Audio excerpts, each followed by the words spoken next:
Hey, how you all doing? Claudio, Why am for I hearing fuck's music? sake.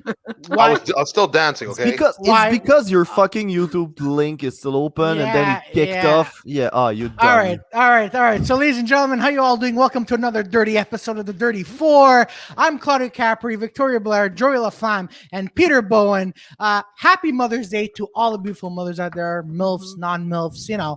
And so how you all doing? Good segue. I like that. That was good. Yeah, it was good. It was good. So All right. So, Captain YOLO, what's going down, everybody? Yeah, what's That's going pretty much down? the only one in the chat, so please join that chat because Captain Yolo is feeling lonely and He's feeling lonely, but there's people watching. It's okay. Calm down.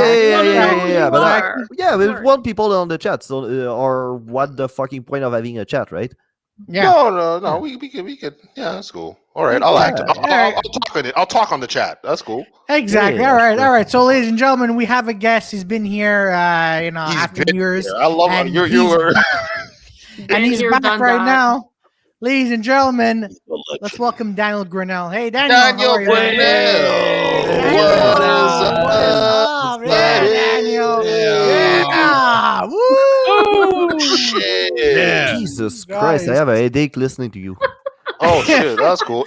He's playing World of Warcraft 2. No, he's playing Warcraft 2.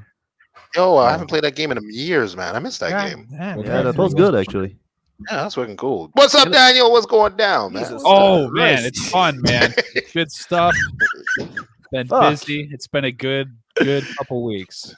Shit, man. Yo, you doing some legendary stuff? Oh, what's up, Melanie? What's going down? Yeah, you're doing some legendary stuff. We'll get to. I wouldn't say legendary. Jesus. Well, you know what? All I could say is that you've been on stage talking to live people. The four of us have been doing comedy online, which is.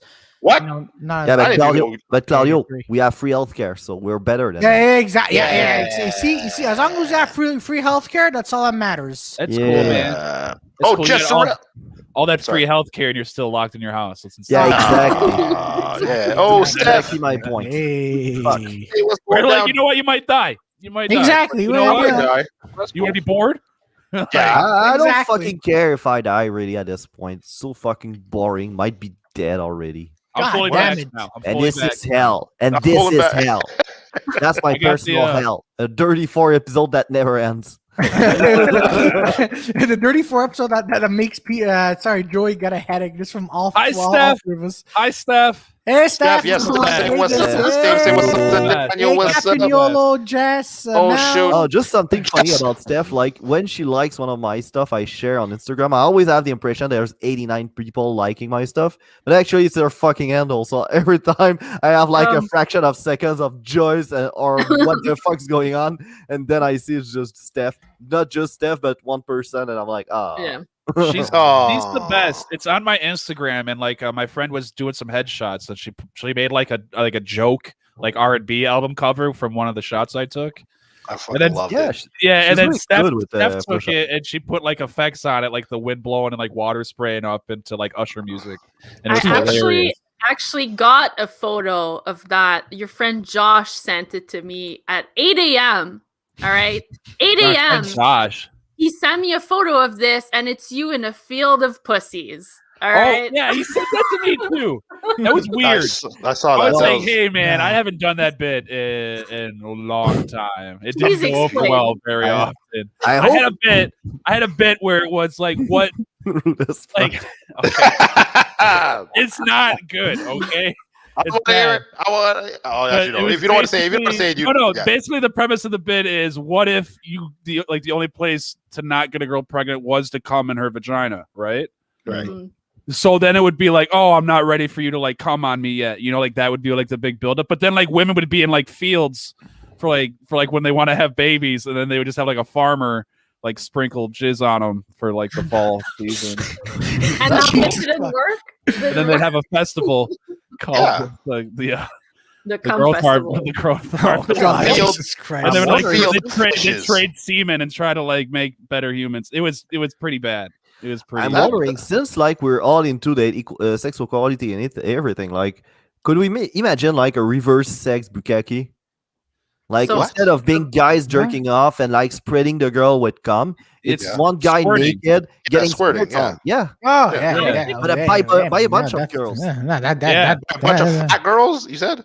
No, just fat girls. Yeah, a bunch of fat or skinny. We're not judging. All over you. You're like, oh. Oh God! Can you imagine? You have just one guy with I like some guy this, with so I'm not even gonna lie. like getting I gotta squirt on. Yeah. Yo, what was it off air? One of you mentioned that I think in England they have to wear like scuba diving goggles. So yeah, no, it was an article I read, and apparently that was said in the sanctity of the pre-show lobby. There's no such thing, man. You just made that up. Jesus Christ, man!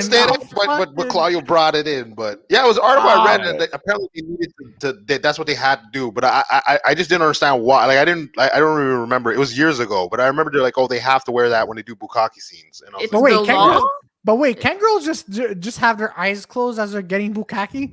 I mean, you run the risk of never being able to open them again. So. Like if he has a real pasty tongue, you know. Claudio, their eyes are not closed. They're Japanese. That's how they are. Oh, Jesus Christ! That's a good one. From the bukkake that I told you about. That was like crazy. Like which one? Like, which one? Sorry, you were. No, it's a Japanese girl that died from. Oh yeah, yo, how pathetic! Girl that died. But I guess she drank too much, or she drowned, or something. Because you know, like you don't have to have too much in your lungs or whatever. You're not supposed to literally inhale it, Bethany. Jesus Christ, that sounds like a Stephanie thing. Like, what happened? Oh no, she drank too much cum. Ladies. When did Stephanie say this? Ladies, I didn't say about Stephanie. She's a sweet gal. Yeah, she's a sweet Las Vegas girl. Yeah. Always going. Although my mom's name's Stephanie and she's a royal cunt. So. Oh, really? It could go either way. Oh, okay. All right. Okay. I've got 10 minutes. Happy Mother's Day. Mom being a cunt. Happy Mother's Day. Ladies and guys, a dick is pretty much like a cigar, right? You don't inhale. Well, I mean, if you're a man, you inhale. Yeah, you smell, but you don't. In both cases. Both cases, you inhale your fucking cigar. All right. Oh man, that was. You're right. Though, yeah. I miss Stogies. I miss a cigar bar. Yeah. But Stogies is coming back though this summer. Oh, for sure. Yeah. When we get our injections. Did you get your injection? Daniel, did you get your injection? I'm fully vaxxed. I got the Johnson & Johnson, and then 3 hours later it got recalled. Wait. Oh shit! I was about to say because I heard Joe Rogan say they got recalled. So are you? Yeah. So are you like an X-Men now, or? Not yet. I mean, I've tried jumping off the roof a couple times. Somehow he's Can't okay. Fly yet. I think we're getting close, though. I feel it.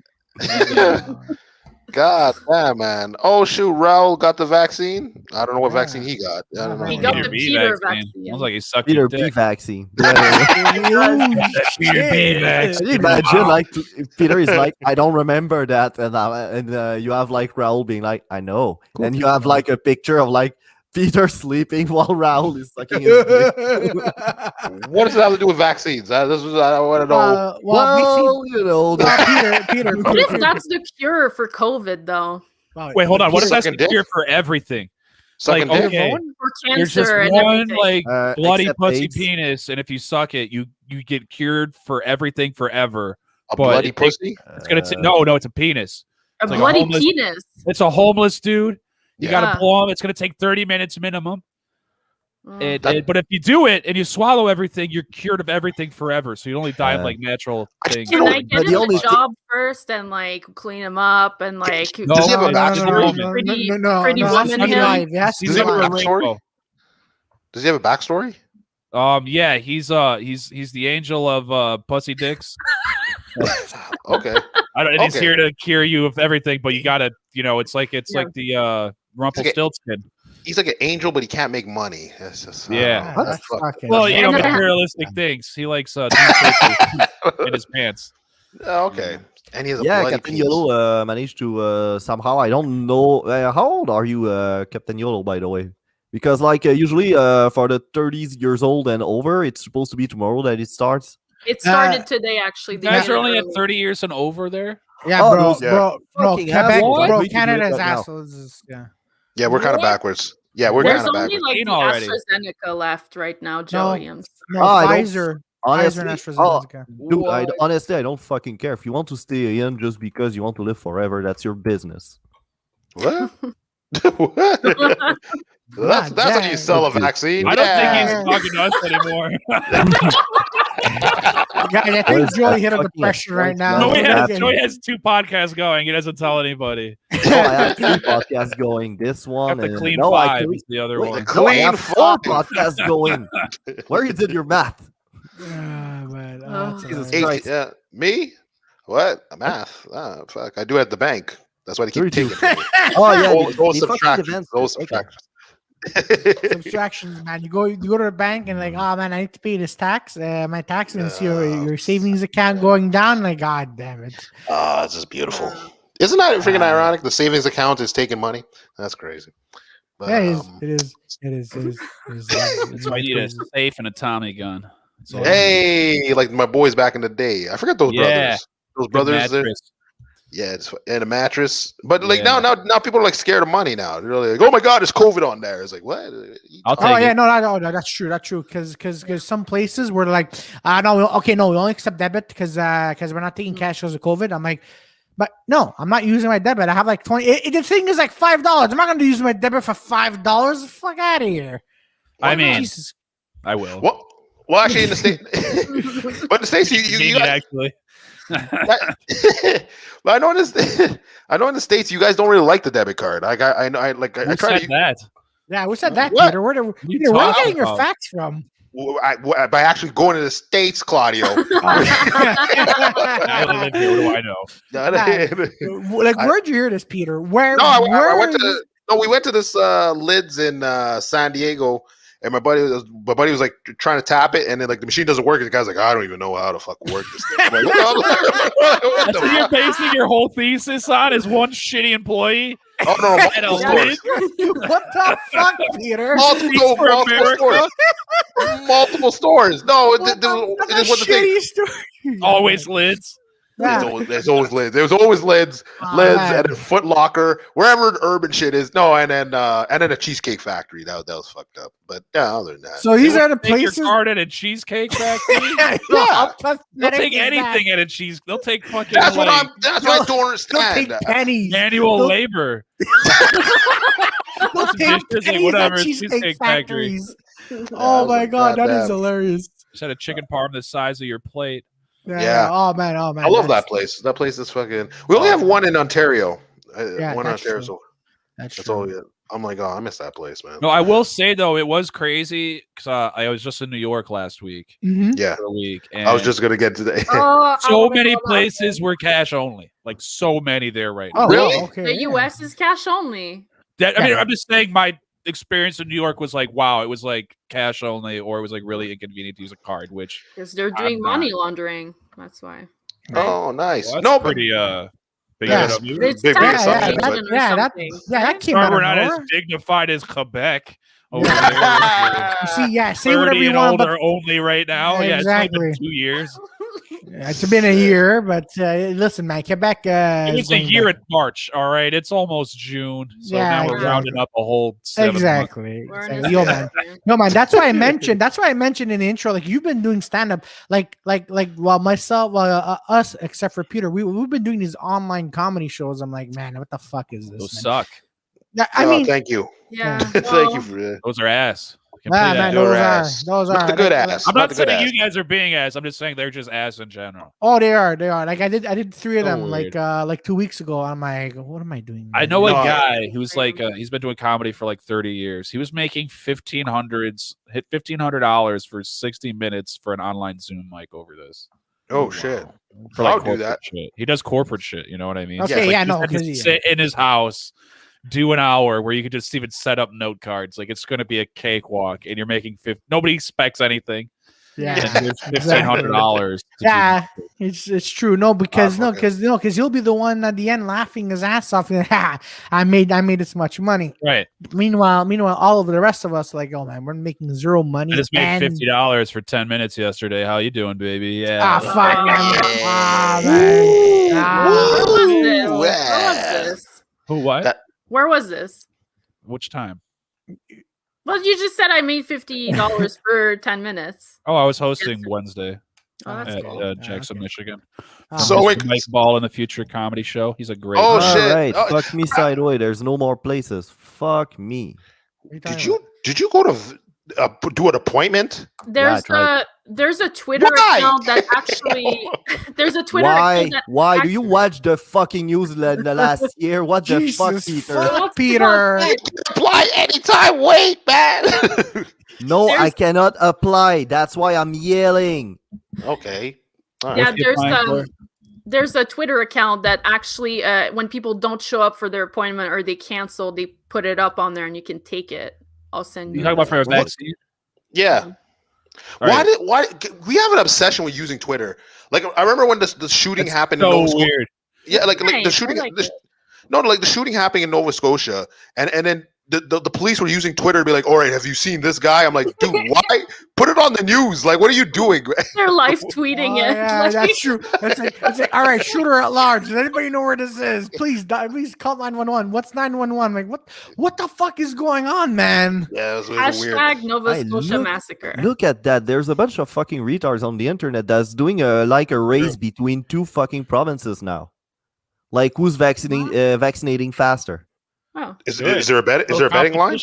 Oh no, Yeah, I don't fucking care. Like, how fucking Like empty is your life that you're cheering? It's like we're at 4 vaccinations, and you can Yeah, like how half the fucking population's vaccinated. how fucking empty is your life that you will like cheer for your province to vaccinate faster?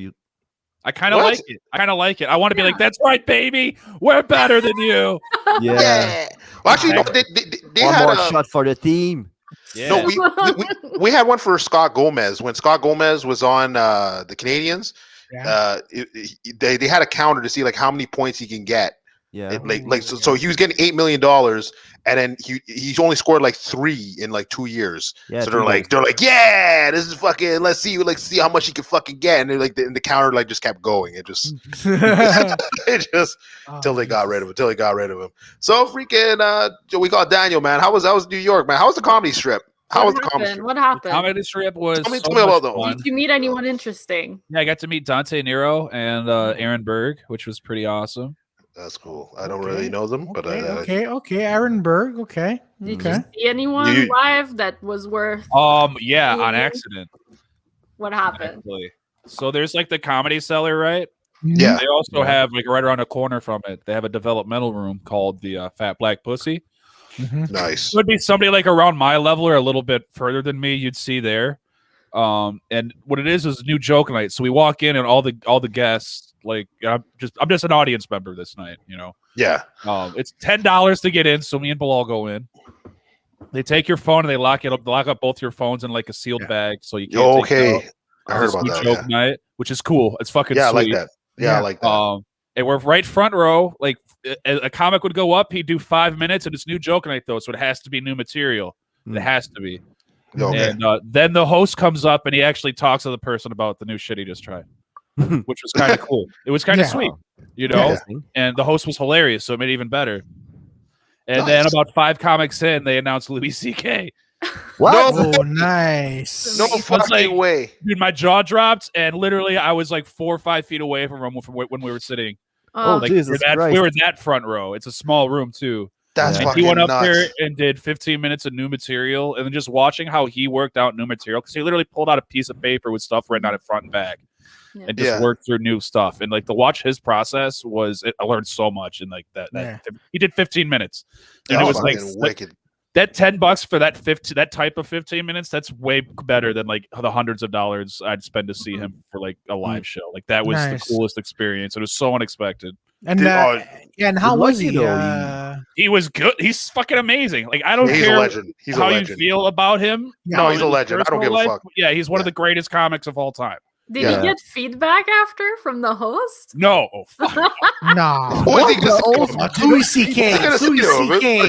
No. That's one of those Joe Rogan haters that are still angry at Elon Musk for daring to host the SNL show. Yeah. Oh, dude, the hate train right now is kind of driving me crazy. So retarded.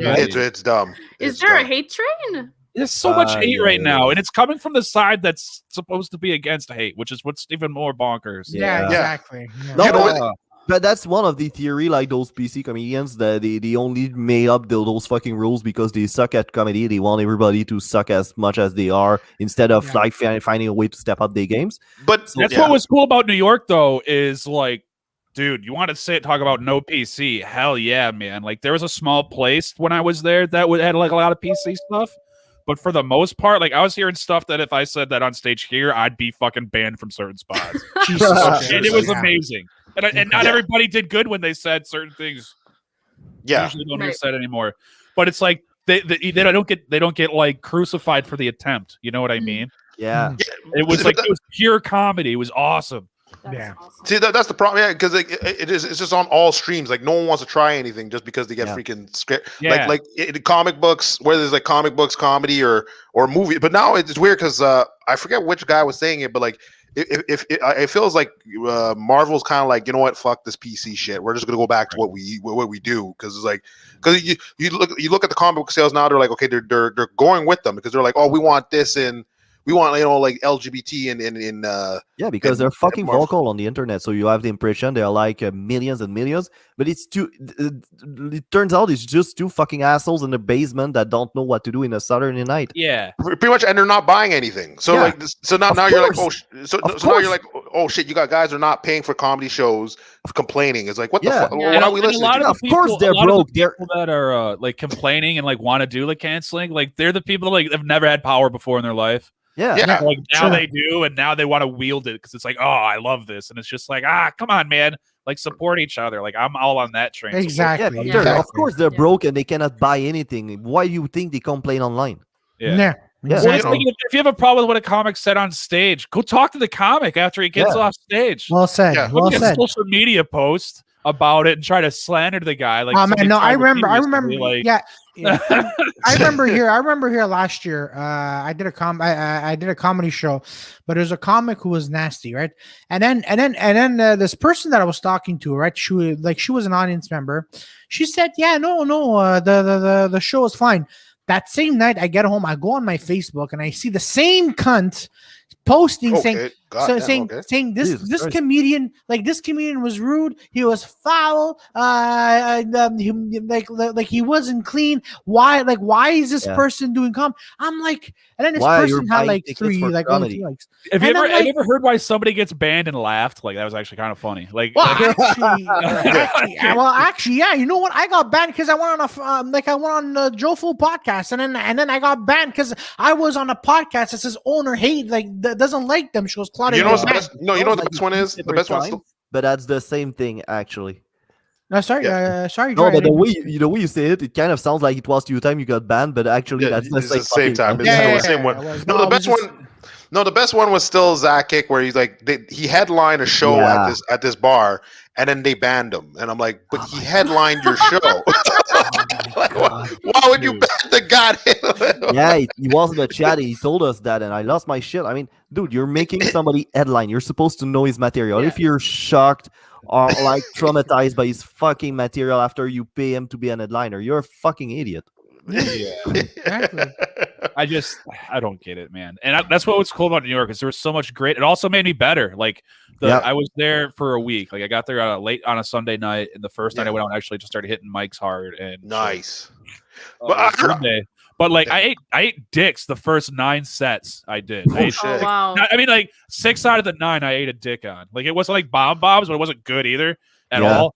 And it made me have to like rewrite all my material, and I called it audible. I brought new shit out. Like you know what? It made my writing so much better. Like that first couple days, like just going there as a comic, you're just gonna see different approaches, and the talent level's immediately higher.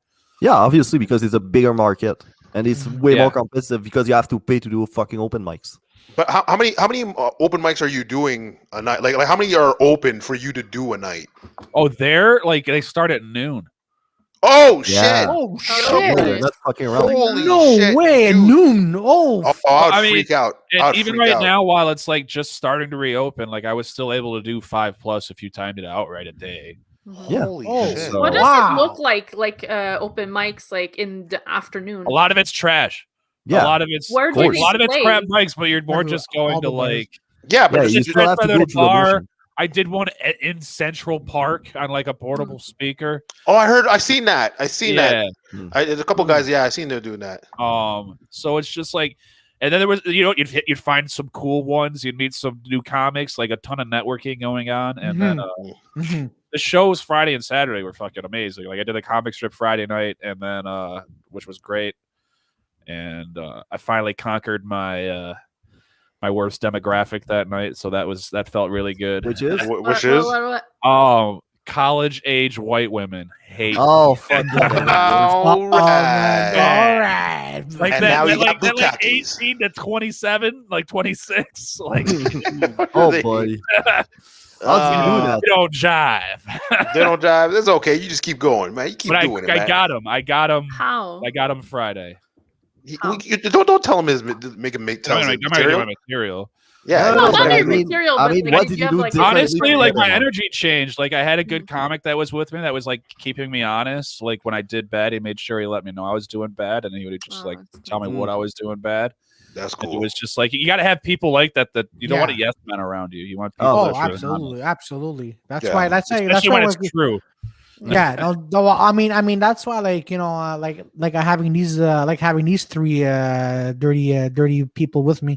It's because when we do our open mics, like they're honest. No, it's okay, because they're honest. Especially Joy. He's like, no man, you ate dick, or man, you had a good night. You know, Peter's just like, oh man, you good. Take it as something. Oh no, I'll tell you when you suck. Yeah, I know. But take it as a gift, because honestly, I'm not that honest with everybody. Let me tell you that much. I don't like fucking headache and arguing with dumbass. That's true. So usually, when I get somebody on and he sucked and I don't like him and I don't want to talk to him, I'm like, yeah, you did good. Go fuck yourself. Yeah, exactly. No, that's it with Joy. Like with me, like he'll be honest with me, because obviously we do the podcast together. But you know, like that's what you need, as you said, Daniel. Like you need like positive comedians around you, because if you're gonna have comedians, good ones. No, you need honest. You need honest comedians around. Honest, yeah. Because I don't want you to be positive all the time. Because all right, I got knocked out of a roast battle in the first round by the most roastable person on it, and my buddy called me. My buddy called me every day for like 2 weeks and let me know what a piece of shit I was. Literally every day. Hey, you're a piece of shit. Go fuck. Yeah, that's how it would be. It's like, hey, you fucking suck at comedy. Because it was just like, but it was like coming from a good place. It was just like, of course, It's the great. part of being adults as we are is basically we hang out with a bunch of fucking people that every time we do something stupid, they will like roast our ass off. Like that was me for like my teenage. Every time I was saying something stupid, like all my friends will be on my ass for a week. Yeah. Make you self-conscious. Yeah, exactly. It does. But you have to almost separate from like, if they're just like roasting you, which is fun. Like it can get hard, but it's like you have to separate the roasting from what they're actually talking shit. So it's like, okay, So you don't want just guys just negative around you and then just when they like, it's one thing just to keep shitting on you, but it's like usually like those guys, like we're gonna have a talk about it anyways eventually. Like exactly. Hey man, this is what happened during that set. Or I'm an adult and I usually record everything. Let's go rewatch the tape, and honestly, you're gonna be like, okay. I had a set in French in Montreal, and that went fairly well. I wasn't at my best because like I don't like, despite what my accent make you. Wait, you did a set in French? Yeah, because that's super cool. I'm a French native, so I basically do both. And so still, that's so hard. Like Segura is one of the only people that do that. Segura. Oh, really? That's interesting. Segura is completely fluent in Spanish. Yeah. Oh, okay, that makes sense. Yeah, but English is my second language, as you might guess. So basically, that went very well actually. And then I was with somebody, and he was like, "Yeah, that table wasn't laughing," and he was just talking to me about that fucking table that was offended of my rage jokes. Shit. That was and that's what's good too, is because like at that comic strip live, like I brought out some stuff from like my history that I just brought out while I was in New York. Like I've been working on it for a long time, but I'd never brought it to stage. Yeah, it's like real personal shit. And I was like, fuck it. Like if you're gonna like ever throw it out, now's the time. Yeah, and it worked. But then like I hit it heavy with some rape stuff too in there, and it was just like the comic that was with me is like, dude, I watched them try to stone face you, and then like them break. Like you broke all of them. Oh, Nice. It was like like it felt so good. Yeah. And I was in front of like legit professional comedians that have like specials and fucking legit credits. So nice. Oh, that's good. That's the thing. In the United States, a lot of comedians, they're just gonna stone face you, like just not laugh and show that they're not laughing, just so. These were crowd members. These were crowd members. Oh shit! That's even like better. I broke the crowd. Like usually when you talk about like you look like me, a white bearded dude, that's a big guy. Like, and I talk about like certain topics, it's like already like, he shouldn't be talking about that. So that's why I usually do bad with like white women in that age. Because they're really defensive, and I come off really abrasive at the same time, so it usually doesn't mix.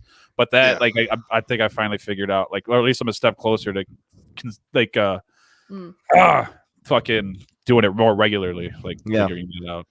Yeah, because the thing is like same thing with like Louis. That's what I liked about Louis, because Louis he'll just go in there. He'll go the other way. Like he's you know how his comedy is, and in my head I'm like, shit, how do you even practice that? But I'm like, you have to fuck it, dude. So that's what was crazy about watching him work out, because it was like he said one thing, like because some of his jokes didn't work, and he would just like yeah, that's just not funny. You know what I mean? Yeah, like they weren't all hitters. This was all new shit for him too. Like he's working out as well. And then like one hit hard. It hit really hard. And it was just one sentence he said in a group of sentences, and it fucking blew the roof off. And then he said, like he cheered, and he was just like, I finally finished part of a joke, which just changed my thinking on how to write. So it's just like, all right, he's keeping that one sentence and throwing out every other piece of that joke. Yeah. Like, or reworking it, because he's gonna keep that sentence, and then he's gonna add it to a sentence that hits somewhere. Like he's just so brilliant, he can piece together a paragraph like that. That'll turn into like a 3-minute bit, or a 5-minute bit. That's like I was talking to Chris also yesterday, like Chris Dogger, a Montreal comedian. He basically said that everybody has his writing method, and part of the process is to learn like which writing method you're really good at. Yeah, exactly. Or get good at multiple writing methods. Yeah, but there are some comics that are like, I know I don't need to write stuff, man. I'm like, Jesus Christ. But there's only one person I knew of that didn't write. Oh yeah. That's Patrice. Like they all say he never wrote. Like at least if he wrote, he didn't do it in public. Like they never seen him with a notebook.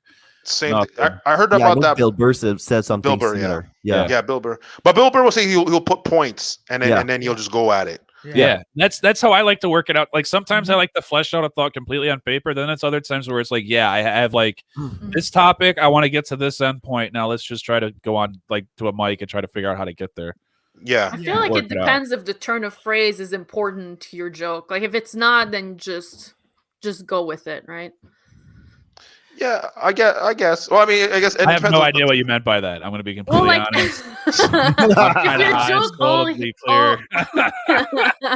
If your joke all hinges on like the way you phrase it, then you have to write it out and be really careful. But if it doesn't, then just try it out. There's still some fundamentals, like whatever you do, your punchline should be the last fucking thing you. Hey guys, this is what Victoria just did. All right, now I'm heating up. All right, this is what Victoria just came in and said. Hey guys, the way you say your joke matters.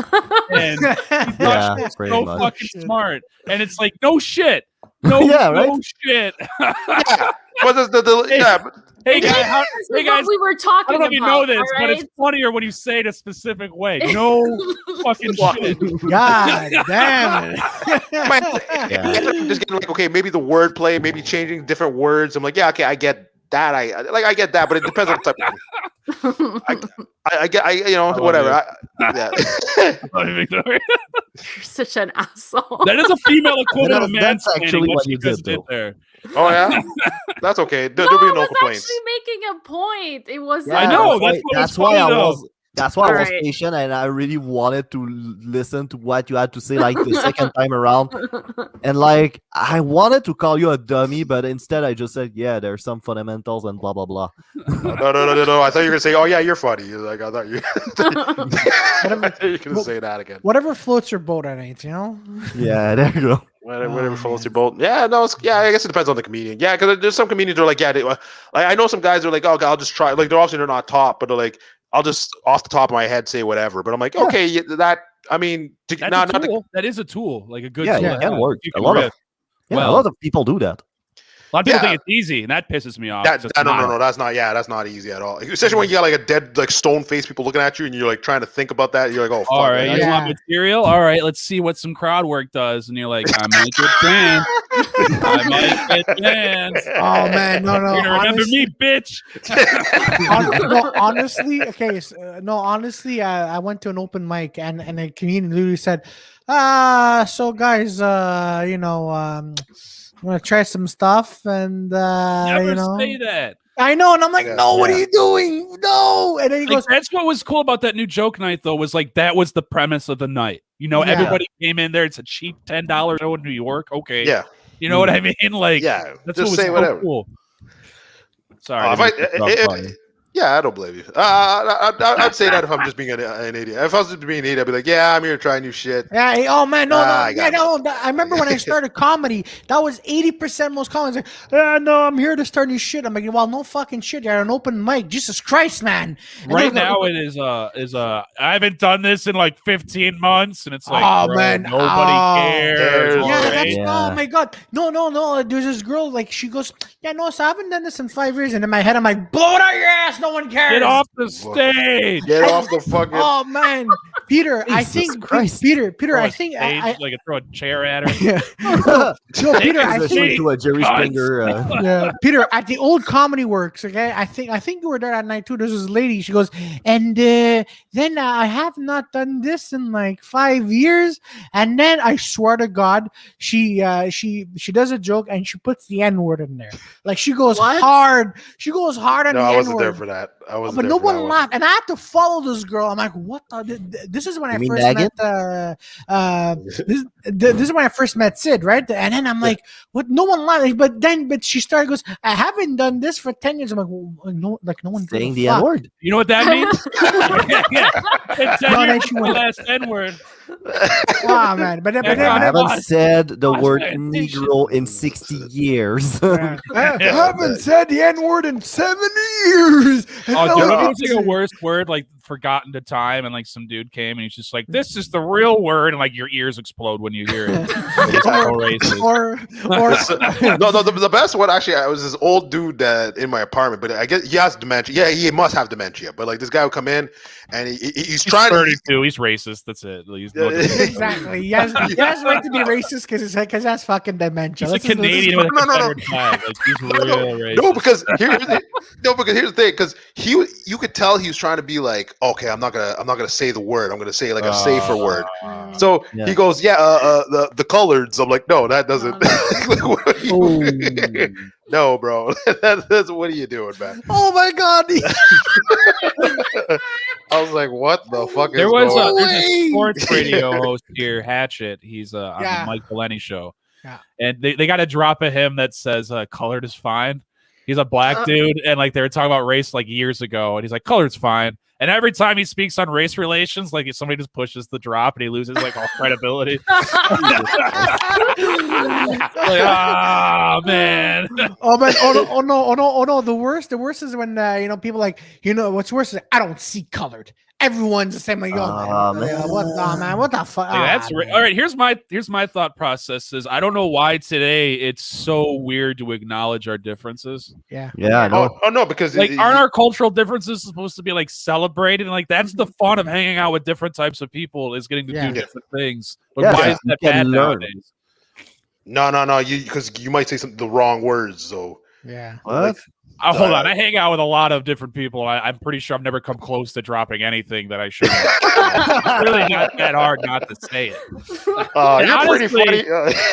Yeah, like the N-word and playa kind of make the interchange. So honestly, there's times on stage where like it'd be a perfect time for an N-word, like especially if I'm doing like a week of all black rooms, or you'll hear me say, "Listen, playa," like it comes off like how an N-word would come off by like a black comic saying it, but it's not the same word. It just has the same rhythm. Yeah, same rhythm. Yeah. I think you catch on, but other words. Oh man, but yeah, no, I just Nubian Prince is hilarious though. When you call a black guy a Nubian Prince, oh my god, or like a black chick a Nubian princess, like some chick like lady walks in with like brand new hair and like bright gold jewelry and like the tight dress, like oh this Nubian princess walking in. I never heard that. Goes, oh shit. I've never heard that. I love comedy in Detroit, man. It's the best. I got to go there just for that. I'd never heard anybody say that. The creative insults is fucking astounding. It's always fun. Yeah, like they're in Boston. I really want to go to Boston just to freaking hear some of these rage. Yeah, that kind of remind me like Mark Norman used to say that he goes to Boston and take notes at shit the crowds say to him. So because it's funny, so it's funny. Patrice said like they have racism towards other whites. Like they have phrases that shit on white people in Boston. Like hurtful. That's freaking crazy, man. Yeah. I was like, oh, like I remember going there and I was like, oh shit, this place. Like I remember going to Texas and then going to Boston. I'm like, yo, no, like Boston's like way worse. Like I don't know what the really. I don't know what's up with that place, man. Like during like Patrice's documentary, his mother even mentioned like Boston's. It's just Boston. Like it's just pretty sure it's the Irish thing that make it all like because the Irish they're so good at talking shit. Oh like yeah, that's true. Yeah, but it's a mixture. You also have like all the Polacks. Yeah. The Italians. It's just every yeah, it's just crazy. And then when you go outside and you go to the countryside, it's not getting better. No, it doesn't. I want to go to Philly and Baltimore on my list soon. Oh, yeah, that'd be Philly for sure. I wanted to. I didn't realize how close Philly was to New York. I probably would have drove. It's only an hour and 40 minutes from New York. Really? Yeah, I was like, damn, that would have been nice to hit. But I heard Staten Island was good. But like, everybody, I didn't get to go check it out, but everybody was talking about how Jersey is so fun to go to fucking do comedy at. It's right across the bridge. Yeah, I was like, oh shoot, like if I go, cause I had a couple like pretty much like a Montreal comedian, Amarez. He was saying like he wanted to go to Boston, but they're like, no, go to Staten Island, and then pretty much like all these other spots in that district. But I don't know New York, so like I guess in that district, if we can, because when he went. I was only there a week. I cannot talk New York locations. But just the fact you went there and the fact that because I noticed when our boy Amber went there, he went there for like I think a month, and he came back and he was just a complete different comic. I was just like, holy shit! I was like, dude, I get it. Yeah, 1 week there. Spend 1 week there. You're going to be a way better comic in some way. Yeah, that's true. It's insane. And I met a guy who used to do the same circuit in Michigan when he lived here a few years ago. And he's like, yeah, man, like 6 months here and you're usually better than anyone in your home scene. Like holy it's just shit. it's like going to like I don't know if you watch Dragon Ball Z, but it's like going to a hyperbolic time. I'm sure you're trying. Yeah. I'm gonna be the best. No, any market that like it's possible to do like more than one show per night, and it's kind of like take it for granted. Like there's no way you're not gonna get any better. Like how can you stay bad by doing 5 shows per night? Well, I mean, depending. Because in New York, because in New York, you actually have like guys that like are in the business of it, or in LA, they're actually everybody's here for the same goal. Although. Like you do meet people that are like the really woke crowd that's really just more in it for like the fan, like you know what I mean? Like they're more not worried about working on their social media and stuff. Yeah. And then I met like one group which had some funny guys in it, but like they were like you could tell they were the comics that are in this for the pussy. You know what I mean? Like they're trying to, that's okay. After every set, like they're trying to just get fucked right afterwards. So it's like like okay, but I'm 30 years old and married. It's like okay, like you're just I'm not pussy. No, I'm in this for different things. I'm in this for legacy. You know what I mean? Like I'm in this for like my career. No. I'm gonna be like it's open mic night in my hotel room. Like, come on, spit on those jokes. Baby, I might suck on stage, but in my hotel room. But it's like people you couldn't have a conversation with because they're too worried about trying to get fucking laid. Like it's just like exactly. That's funny. Imagine that you bomb and you're still trying to pick up. It's like, dude. Oh my god, but then the girl that you're trying to pick up, she goes, "Wait, aren't you the dude that sucked on stage?" And then she just walks away like, fuck. And then you're like, I was the other guy. You must have followed him. My cousin. I followed him. That is awesome, Daniel. I like that. Man, Daniel's awesome. I know, but there was a comic hero like who actually bombed and he tried to pick up a girl, and then she actually said she goes, wait, aren't you the guy that that bombed me? He goes, no, that was the guy before me. But the reason why I didn't get a lot of laughs is because the guy really sucked, and I tried to be better than him, but I wasn't better than him. And I'm Claudio was up there eating dicks. No, it wasn't me. That was you for sure. No, Yeah. that wasn't me. No. His counter argument that you make him say so specific that of course it's you. It sounds like that you justified your performance in your head way too much. For no. Out of a fucking response. See, Claudio doesn't pick up. Claudio doesn't pick up. Exactly. I don't pick up. No, Claudio doesn't pick up. He cock blocks. He cock blocks a lot. See, because once Peter, I can see that. Yeah, Peter. He's trying to get laid, and he goes into like an epileptic shock or whatever from diabetes. You're like, oh, really? Now you're gonna do this? Now you're no, but this one time before the pandemic, right? Peter, like we're an open mic, and Peter was talking to these two girls, and then I just came out of nowhere, like, "Hey, Peter, good job!" and I'm like, why? Everybody's like, why? He bombed harder doing that than he did on stage. He probably got laid that night. He probably got laid that night. You helped him out. No. Wait, Peter, it made it worse. No, it made it worse. It made it a lot worse. They're like, "Is that your friend?" I'm like, "No, I don't know him." He's like, "Peter." He's still talking. Oh man, Peter, next time. The dying autistic kid. Next time.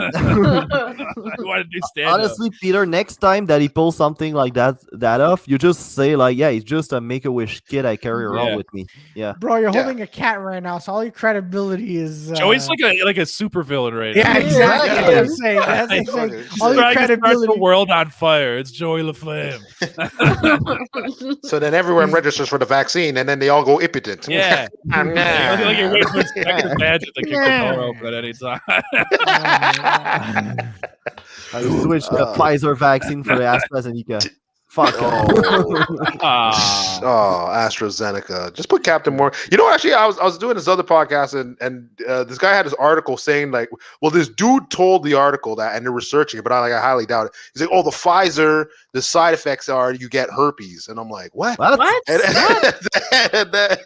How did he get his vaccine? How did they put in her twat first? And then, all right, she rubs it in. There we go. Like, did you have insurance? He's like, no. She's like, oh, you get the herpes needle. That's it. All right, here you go. Big fucking herpes.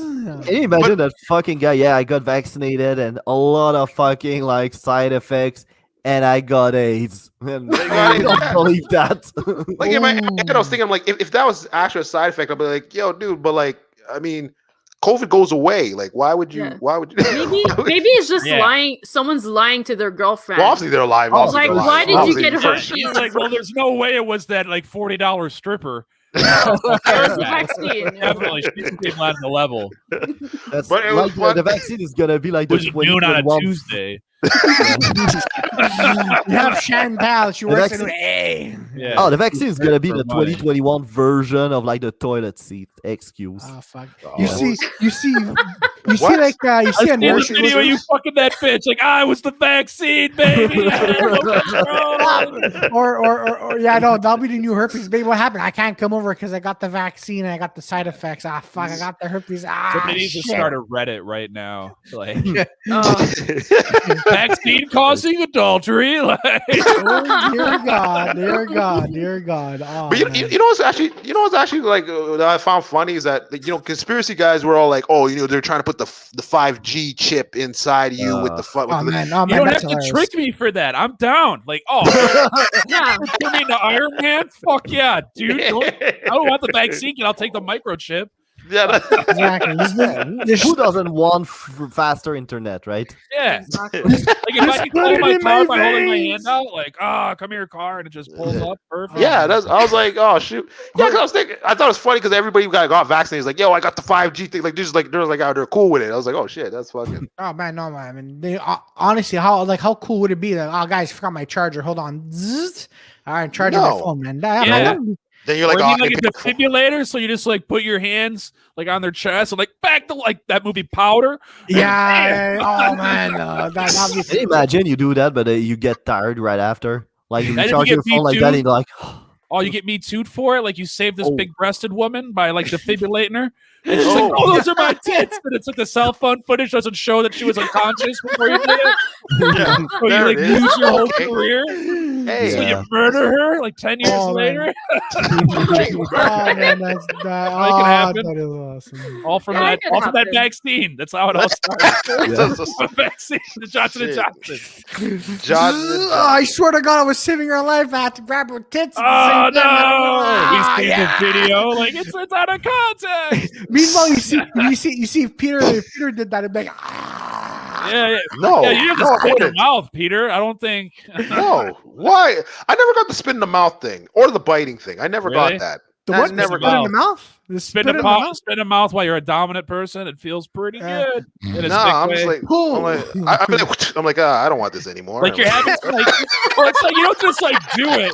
You don't just like do it. Like, hey babe, how you doing? And I put it in the mouth. Peter's like, there's spit on this. I don't want it. Yeah, I just ate her ass, but I'm worried about some spit in my mouth. Mind you, her tongue was just in here, so it was the same thing. Exactly. It's like tongue or eating ass. You know which one? It's like it's passionate and like you're giving it to her good, and then you're about to go, so she like blah blah blah, and then you just like grab her cheeks and like, and she's like, oh yeah. She's already got jizz in her mouth. Why am I gonna spit in there? It's before it. She's like jerking it, and then you guys. Yeah. Some people live. Some people know how to live. but here's the thing though. If you grab her mouth right and then you open it and then you go. You don't do that. Yeah, I know. See this. I know. Do that in my ears. That is She's a classy broad. She's about to let you spit in her mouth, and you're gonna hawk her like an animal. You go, hold on. You do a snot. Oh, you're gonna snot rocket her.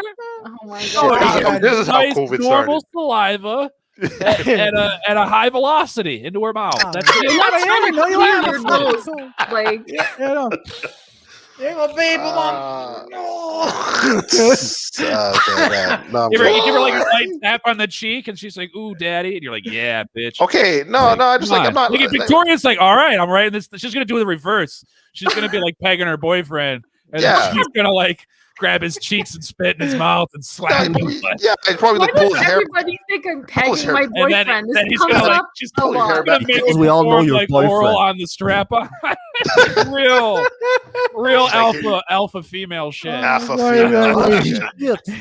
Yeah, no, I am. I like to see like the female equivalent, like the pegging equivalent of a donkey punch. Yeah, I don't get the donkey punch either. I don't get the donkey punch. I don't get all fun and why battery, it is really. fun. Yeah, exactly. But I don't understand why. I mean, if she asked me to do it, yeah, not even. But then it'd be like he punched me. I'm like, motherfucker. I don't want to be weird. We'll sign a contract. We'll take a quick video where you consent to me take a clocking picture. the bag in the head. Okay. Yeah, take a picture of the contract. Then I'll just drop kick her. I'll just drop kick her instead. I told her I'd give her 50% strength. I'm not gonna fully unload on her. It's not an anime. Yeah, she'll wear goggles. She'll wear the goggles. She'll wear the goggles. Yeah, mouth guard in. Like, all right, here we go. Got the mouth guard in. That'd be kind of hot. It's just like it's time to fuck, and she like put a mouth guard in. Like Jesus Christ! Jesus Christ! And you got Joe Rogan in the background, and here he goes. And like measuring in at slightly above average. you have Frank Jofo from Jofo In The Ring. Bruce, here we go. Yeah, that's okay, but yeah, you're like coming, and he's like like how he is like when a guy gets knocked up. Oh, that's it.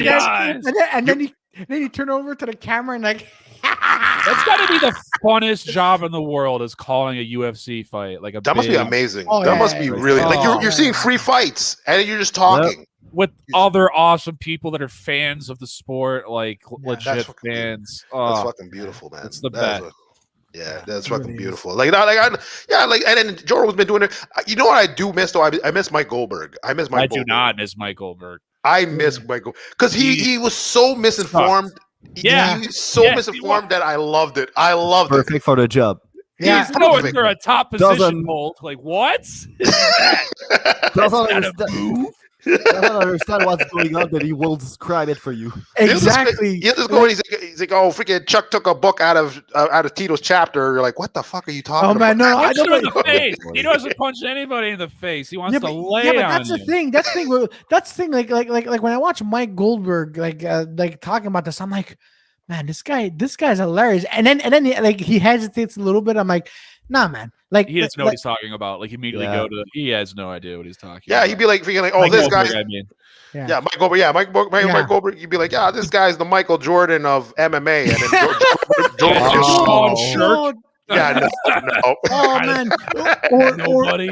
Actually, you know what? Because now Booker T, he's an announcer at WWE, right? Yeah. And then like I just love how Booker T just doesn't know what's going on. Like there was a fight between he knows Rock. What's going on. He just let him off the leash. The thing is, he has to be PC, and he's had so many on the mic fuck ups over his career. Yeah, exactly. Like when he called Hulk Hogan the N word on live television. That was fucking amazing. That was amazing. I think he should have doubled down. Like don't get away. Like right. Let's say it again. Like say it again, but he's all like, "Oh, I'm sorry, man." I'm like, "Don't say it." Yeah, but Hulk Hogan wasn't really sorry when he went like even when he said he's sorry, he's like, no, Booker T called Hulk Hogan. We're talking about Booker T saying it to Hulk. Yeah. It was like they're doing a wrestling promo for WCW, and he's like, "We coming for you," and he drops the N-word. Like, oh man, and everyone's all like, "What?" It was on live television back then. Yeah, it was fucking amazing. This was pre Janet Jackson, Justin Timberlake, so there was no delay for live television yet. Really? That was dumb. Like I remember when I hate halftime shows, but I remember when we were watching it. And that happened. I was like, dude, this is stage for sure. This is stage. Yeah. Oh, yeah. She just happens to be wearing a star on her tit, like over her nipple. I know. I was like, get the fuck out. But the good thing that came out of it is YouTube, because the YouTube people that created the website, because they were searching for that fucking video and they could find it. So they were like, okay, fuck it. We're making a website where any asshole can just upload a video. That's what started YouTube? Yeah, that's the reason they created it. Jackson's tit. Yeah, exactly. That's amazing. That's a powerful. How old are you, Victoria? How old am I now? Yeah. No, fucking 10 years ago. Last year. 31. Okay, so we're the same age. So it's like pretty much. So it's like that was so big when that happened. Like that was huge. Everywhere. That was huge. Everyone had an opinion on it. Like, nobody wanted to sound racist, so they didn't call Janet Jackson out like publicly.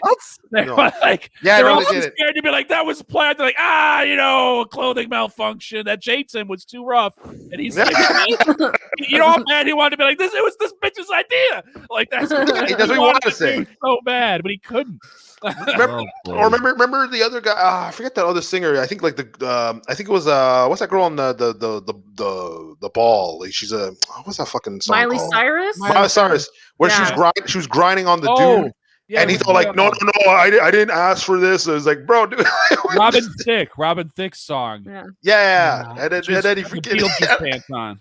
I was like, what the fuck? Like she's just like grinding on him a little bit, and he's freaked out. He's all like doing a press tour saying, like, no, I didn't accept this grind. It's like, first of all, you're an entertainer, dude. Like for real. How embarrassing that is that like white people threw a fit about that. I was like, really? A grind at a music concert? Like really? That's weird now. That's weird. You've been to a concert in the last 60 years?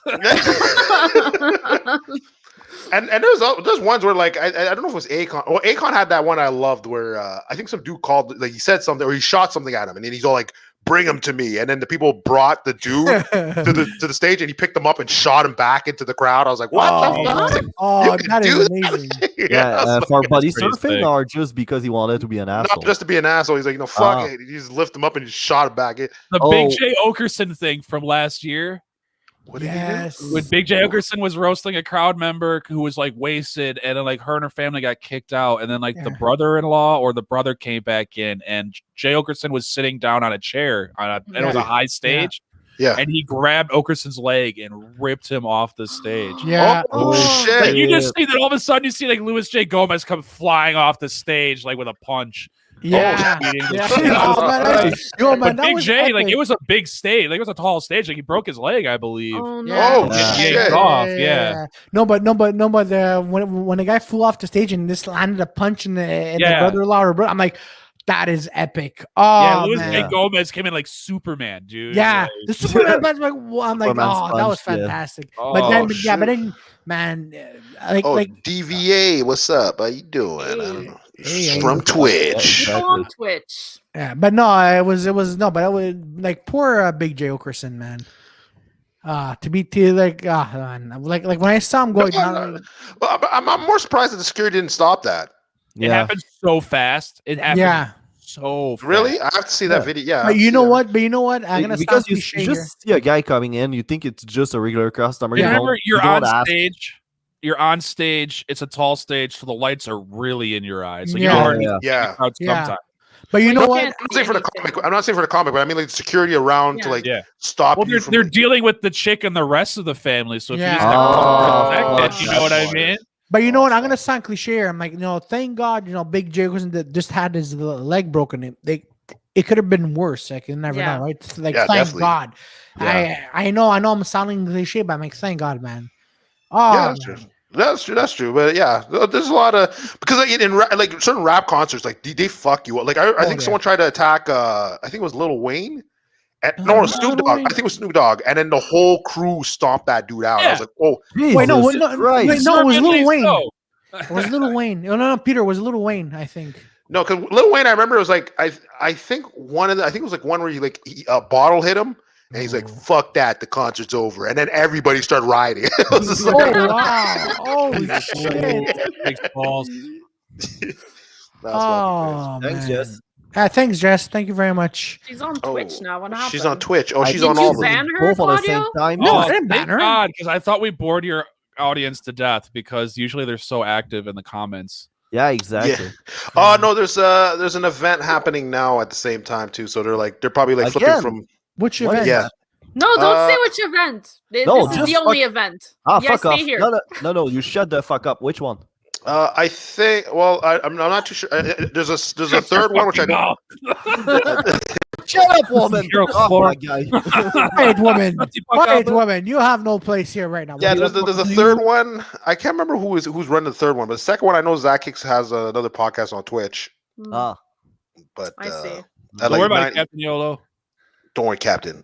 Don't worry, Captain. Yeah, but I'm not too sure. I forget the third one. Thanks, But Jess. yeah, that's cool. That's what's happening. Oh, Jess Sorrell, she's all over the place. It's all good. It's cool. Yeah. It's cool. That's cool. That's cool. Thanks, And plus Jess, people- for having those 2 tabs open, so that give us more views. Thanks a Yeah. lot.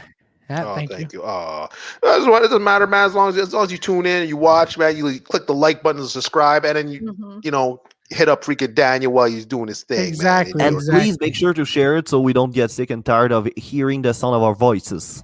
Or maybe Exactly. they're scared of Daniel roasting them again. Usually like, It's oh, fair. shit. Oh, Last time, I thought it went well. No, that's Yeah, cool. no, Oh, that you did did. really did. well, actually. It did. No, you did freaking hilarious. No. Usually more active, but like I forget what the third event is, but I think mostly they're probably flipping from there to there.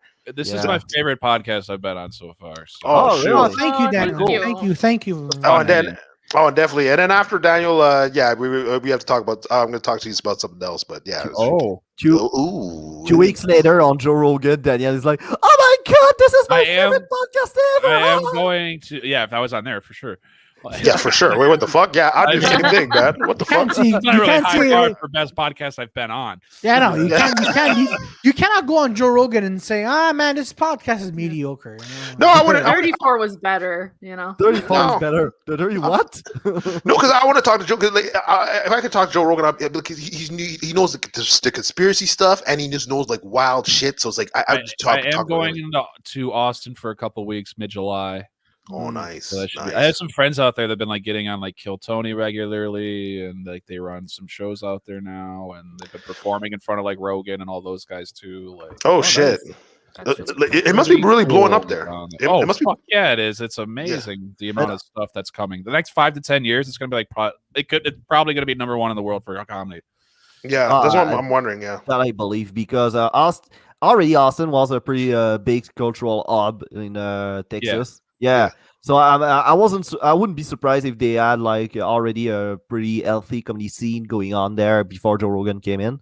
But like after Joe Rogan came in and brought his Paul over there, for sure that must have blown up. Yeah, and he's building a comedy club, and then like comedy clubs have moved from New York and relocated there. Oh shit! And so it's just like, and then Segura's moving there, and then this person's moving. And so it's just like, oh boy, there's gonna be a lot of comedy. Yep, definitely. And then think about that. Oh, Emily, what's going down? Oh shit, what's going down? No, we call it the Canelo fight. Did you see how many people were in the crowd there? You see Usman Mayweather? Not Usman Mayweather. Masvidal. That was 15,000. I don't know how much Canelo looked big, man. Though. Yeah. But yeah, 15,000 is still huge, man. For this. Oh man, Florida is not giving a fuck, dude. Like summer. Dude, they live with gators. Of course, they don't give a fuck. For sure. They're like, listen, we all had COVID already. Yeah. Like, who cares? You know what? You know what? I read all the STDs in the book. COVID, I don't care. Miami, baby. Actually, I read a story today in Florida where they're like, apparently a gator went into a first responders freaking building, and then they were calling for help. I'm like, who do you call? You gotta go call this guy right here. Oh my god! Talks like that, and he knows. Oh no, there's another story about like a gator showed up to a private residential house and was just standing in front of her, and then the husband's like, quick. Two legs, standing straight up. Quick, close the lights. And then the girl responds, I have a gun, don't worry. I'm like, oh shit. And the gator looks inside and then walks away. You can fuck up a gator. You could fuck up a gator. Like a crocodile, you're fucking done, bro. Yeah, like most things get like 20 feet. You know what I mean? Or like 30 feet, those saltwater ones. Yeah. And then, but like an alligator, dude, you could fuck up some gators for sure. You can fuck them up. But here's the thing, though. But here's the thing. Say go look for one and go box. Pete, won't test that theory. Sorry, was using a stunt gator. No, but Daniel, there was an article that we all read that apparently, like, they're throwing so much meth in their freaking toilets and shit that the gators. The gators were fucking getting it. Yeah. Alligators. Yo, man. Florida, man. I was like, yo, imagine how aggressive they could be. Like, they're seeing everything. They're like, oh, what the fuck is happening? Just attacking anything, man. That's what you do with the homeless is move them to the Everglades. Jesus Christ. Like, we're rather going to take away the giant python problem or the homeless problem. Like, one of them are going to raise to the homeless side. Maybe the python problem is going to erase the homeless problem. Yeah. And then go either way. It's a win. Whoa. But remember the homeless before were having like those zombie fucking homeless guys? Oh, no, that was the bath salts. The bath salts guy. Yeah. And they're like, I think they're like eating like other guys' faces. Yeah, Jesus Christ! And then the cop. I remember like one story. The cops all like, "Yo, freeze!" And the guy roared at him. He's like, "Fuck that!" And just emptied the clip on him. It's like, fuck it. Sir, he's white and charging on us. What will we do? I don't know. If you were black, we'll shoot him without asking questions. All right, there we go. This is the shoot. Don't fucking ask the shoot. Fuck that. And there's something roaring at me. I'm like, nope. That guy has Air Force One all black high tops on, laced up. Okay, he means business. Only Peter knows at all. I only know this because I bought a pair of black high top Air Force Ones, laced them up, and went to a roast battle. Oh, Jesus! Thank God, roast. But the thing, I called them the Air Felon ones. The Air Felons. I'm just nervous. Like I said, I'm nervous in the state just because, like, mostly on the east side, just because, like, sometimes just for like, oh, did you cross the road on a red light? And they're coming at you with like open, like, the gun's already out. It's like, dude, what do you think I'm doing? Like, what? And then they expect you to be calm. I'm like, you can't be calm when someone pointing. What am I supposed to freaking tell this guy? Oh, dude, your safety's on. Like, what the fuck am I supposed to tell this guy? What? Standing out of his hand. I think stay the fuck up. Your boy ain't got me. Shut the fuck up. I think I'm out. So I'm like, what the fuck is this, man? Like, yeah, that's great. Like, I wouldn't know how to handle that type of shit. Don't worry, Peter. Oh no, for you too, man. I saw a hotel thing where this dude, I guess he's a insect guy. He's the guy that kills the insects. But like someone reported. Terminator? Sorry. Exterminator. Yes, yeah, you're right. Exterminator, Yeah, you're right. I fucked up there. I fucked up. Insects. You know that fucking idiot that kills fucking guy. That fucking guy. Freaking. So this dude, like, someone called it saying that, oh, he had a gun. So, but he's just an exterminator guy. So then, the cop was at the other end of the hotel freaking hallway, and I guess someone like knocked or like come out, and the guys come out, and you see a fucking rifle pointed at them. He's like, all right, freaking get on the ground and cross your legs and come to me. I'm like, what type of fucking orders are that? Wait, cross your legs? How the fuck are you supposed to cross your legs? Cross your legs, lie down, and then crawl to me. I'm like, what the fuck? So the girlfriend comes, but the boyfriend's clearly drunk. Like he's crying. He's like, I don't want to die. And then he's like, crawl to me or I'll kill. Like, basically I'll kill you. And then the guy's like crawling, and then his pants are falling down, so he pulls up his pants and he just emptied the clip on her, like he just killed them all. I was like, "What?" That one? Oh yeah, I remember that. That was really brutal. What the fuck? I was like, God damn, man. There's one where I shouldn't say I like, but like, there's one where the guy freaking is like this white dude, but like the thing was funny because the guy came up with his gun on him, and then but he had his headphones in, so he taps the dude. And the guy turns around and goes, what do you want, fool? But then he shoots him. I'm like, what the? He just asked you a question. Man, that's all like right, he is black. All right, hold on. Oh, man. That just I wanted to make reminds me of sure real quick. You kind of like skin, man. Yeah. Like, you just kind of like an Italian guy.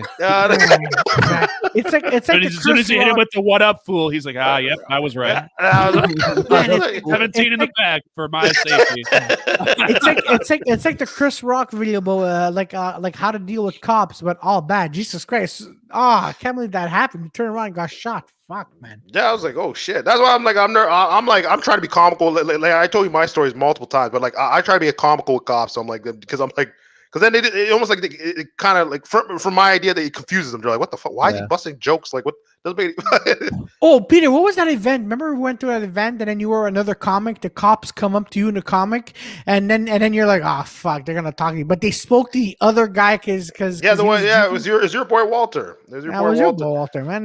Walter, night. Yo, but he was. I didn't realize. If I was the other comic, I would have said you were Walter and just laughed. This is Walter right here. Like, what? Walter. But yeah, no. But honestly, I was nervous for you. I'm like, oh fuck, but then they talked to Walter instead. I'm like, okay, thank God, reverse racism. But the thing that was funny is that everybody was like, "Oh, dude, they're coming to Peter." Like everybody was like, "Oh, what the fuck?" But they come to him like, "Dude, you can't just drink beer down the street." And then I didn't realize he was like drinking a beer, but one can, two can, and I wasn't even thinking. I was like, "Oh yeah, okay, of course, yeah, that makes sense." He kind of looks like he would have some kids tied up in his basement, though. Yeah. Yeah. He looks fucking shady. Yeah, he looks like for Daniel. He's a comedian that looks like Charles Manson. But we got a couple of those here. But a bit overweight. Yeah, a bit overweight. Yeah, basically. But he's harmless. But you know. Yeah, he is. That's what they always say before you end up. He's a fun guy. Like the two times I talked to him. That what was the Rodney Dangerfield, and then he took an axe to the whole family. It's like Christ. It's like goddamn. I'll be right back. I gotta go grab a tissue. No problem. Right. Okay. It was your sad stories that did it, Peter. That's what? Oh. So guys, yeah. Not much, man. Not much. Just enjoying some podcasts. As Peter said, like, share, and subscribe, ladies and gentlemen. Go ahead and like, share, and subscribe. We are 186 subscribers. We want to go to 200. So do you? What happens at 200? What happens at 200? What happens? Is that what we're doing? What happens? Yeah. Can we do it, Joey? Is it possible that we could do it, Joey? Can we do it, Joey? Can we do it, Joey? Can we? Joey! Come on, Joey. Come on, Joey. Just repeating the same fucking questions all over again? Yes. Yeah. Come on, Joey. Yeah, come on, Joey. Yeah. No. Honestly, get into the spirit of things. No, honestly, guys, when we get to 200 subscribers. For real, every time that happens, I want to throw my computer by the window. No problem. I'll catch it. I need a new computer. No, you're way too far away. You're like that guy that Mitch Hedberg jokes. You're too far away, man. No, but I'm saying at 200 subscribers, all three of us guys are gonna go shirtless. So fuck you. What about Victoria? Like, you're just excluding her. Well, because she doesn't want to go shirtless. She does not want to. No, not shirtless. Nobody wants me to go shirtless. All sex are equal. All sex are equal. Venmo. 5 US. If it's 5 US, yes, for sure. Oh, for sure. Oh, no. Shit. How bad is our dollar? Fuck, it's a year. You're dealing with Joey now. Fuck, 5 US. It's like a year's salary for me. Fuck this. Oh shit! I lose my job, man. God, I can't survive in the States with that. Like, fuck, man. 5 US. I'm just like nagging my boss. Go fuck yourself. But you know what's fucked up? Fuck you, American money, right here, baby. Yeah. You know what's fucked up though. I remember when I went to Japan, they showed all the currencies. Like, okay, like the American dollar. They show all these freaking things. Like, okay, this is the top freaking, the exchange rate. They just show the thing, and I'm like, where's the Canadian dollar? And I'm like, I had to ask the guys like looking for it. I'm like, what do you mean you're looking? Like, dude, is that bad, man? What the fuck? Yeah, but let me let you on a little secret, all right? Nobody gives a fuck about Canada. Nobody cares. No, nobody does. They even exist. Tomorrow, we'd be like, oh, that's nuts for them. Yeah, like the only reason we're in the G7 is because of the US. Like aside of that, we wouldn't be close to be in.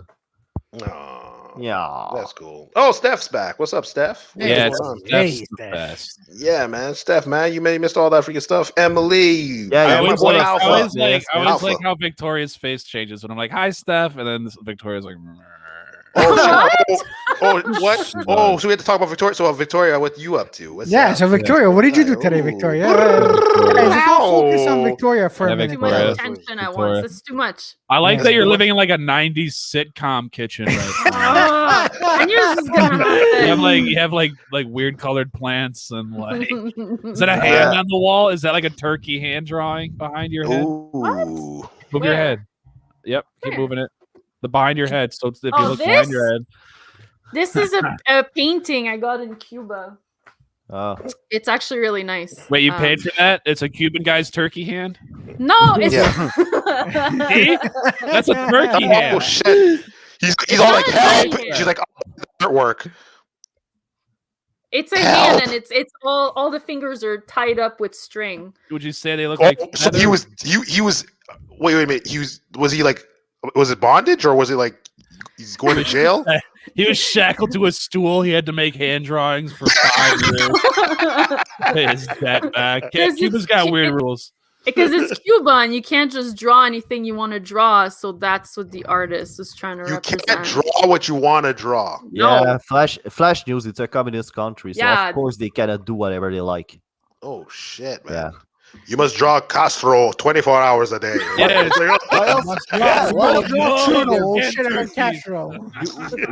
else do you think they're swimming over to fucking Miami to escape that fucking hellhole? You make one more hand turkey, I'm gonna kill myself.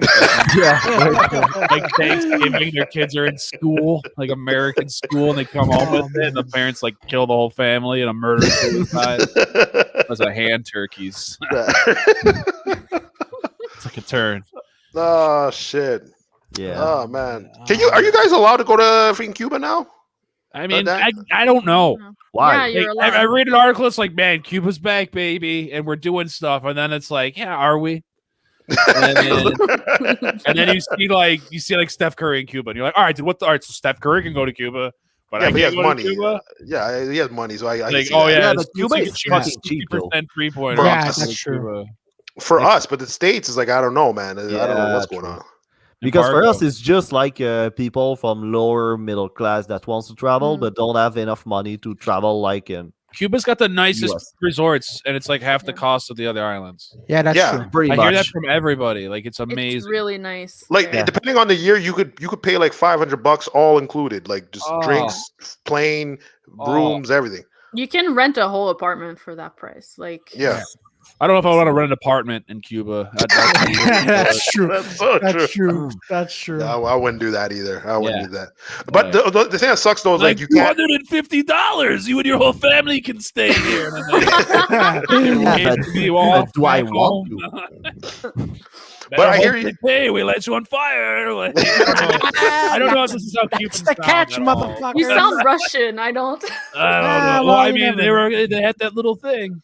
Yeah, they had the thing. They had the missile crisis that was fake, apparently. That was fake. Please tell us more about that. Typical black conspiracy guy. Here we go. Yeah. It was white man. See, we're about to have real freedom, brother. And then no, I don't like those type I of don't know where that was going. I have got no, because I know what type somebody else would take the baton. Yeah, but I'm like, no, I like the conspiracy guys that just go like way out there. Like we had a flat earther and he just went like we were like, dude, there's planets, and he's like, no, man, what the fuck? They're not planets. This is a lie. Then I'm like, okay, well, what the fuck's the planets then? They're gods. It's like, well, why is it better? Like, no. They're not gods. That's even stupider than that. It's dead people. No. The stars. That's the line. The stars. Yeah, no. The stars are the dead people. The planets are the gods. Because they're named. Yeah, that's what he said. Yeah. Oh, that fucking retard. He should probably look up the Romans and realize. But that's what he was saying. That was his argument. That was his argument. Listen, guys, the Roman Empire had it right all along. Yeah, they were wearing like sandals and shit, but yeah, they figured out everything in there space. Should be an IQ test, and if you fall below like a certain percentage below the average IQ test, you just get sent to like a Utah or like Yukon, like one of the shitty places nobody should go. Mostly Yukon, I would say Yukon. Yeah, Yukon. A lot of Utah.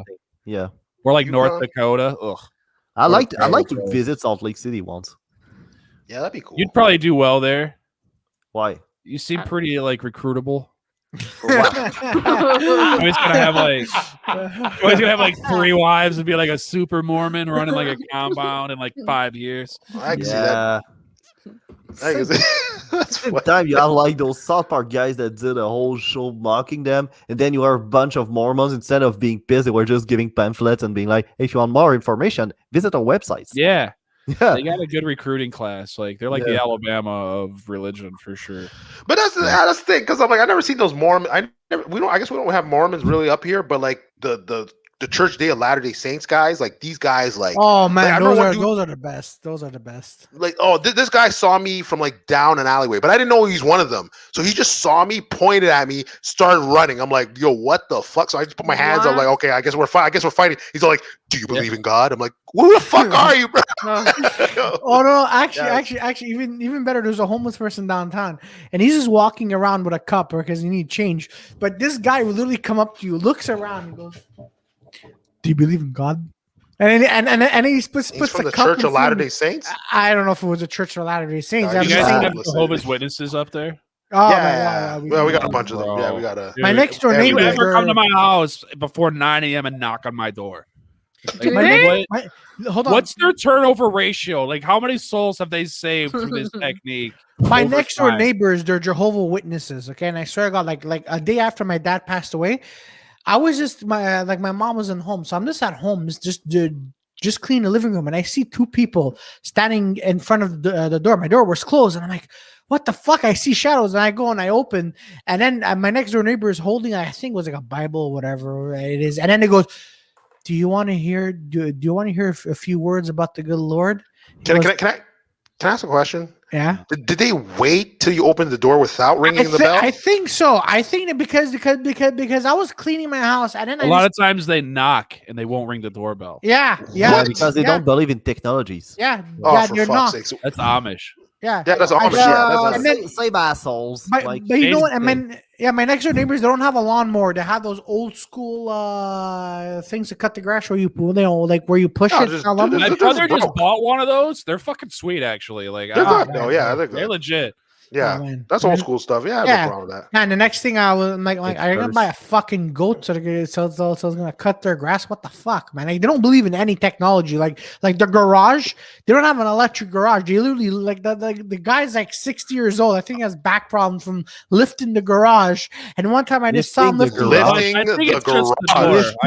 whole fucking garage. Yeah, the garage door. The garage door. You didn't say the door. No, you're over here. Sorry, my bad. fucking arms. No, my bad. He was I'll be like, yo, what type of steroids you guys have? I'll join. Yeah, what are you talking about? We're all this strong. He was lifting the garage door. I'm like, God damn. He goes, I'm like, why don't you just get him a over here hustling? I like it. I like Steph. My mom pretended we were Mormons for a week to get them to help us move our stuff for us for free. God damn. You know what? The Church of Latter-day Saint guys will do that. Like I remember one guy's like, yo, let me tell you about like the prophets that are coming in. I'm like, bro, I'm carrying groceries. I don't want to hear this. And then the two guys like legit like, dude, we'll carry your stuff to your door and we'll tell you all about it. I said, no fucking problem. And then I was like, oh yeah, there's another Jesus coming. All right, cool. And it fucking we walked to my door, just fucking. I'm like, all right, well, I'll think about it. I just left. I was like, dude, there's been times like because I didn't have a screen door on my old house, and I would literally walk to the house. I'd be so fucking tired. I was working midnights, and there they are in their little fucking tablecloth outfit. Yeah. And tablecloth. It is. It's what it. They even got doilies and shit.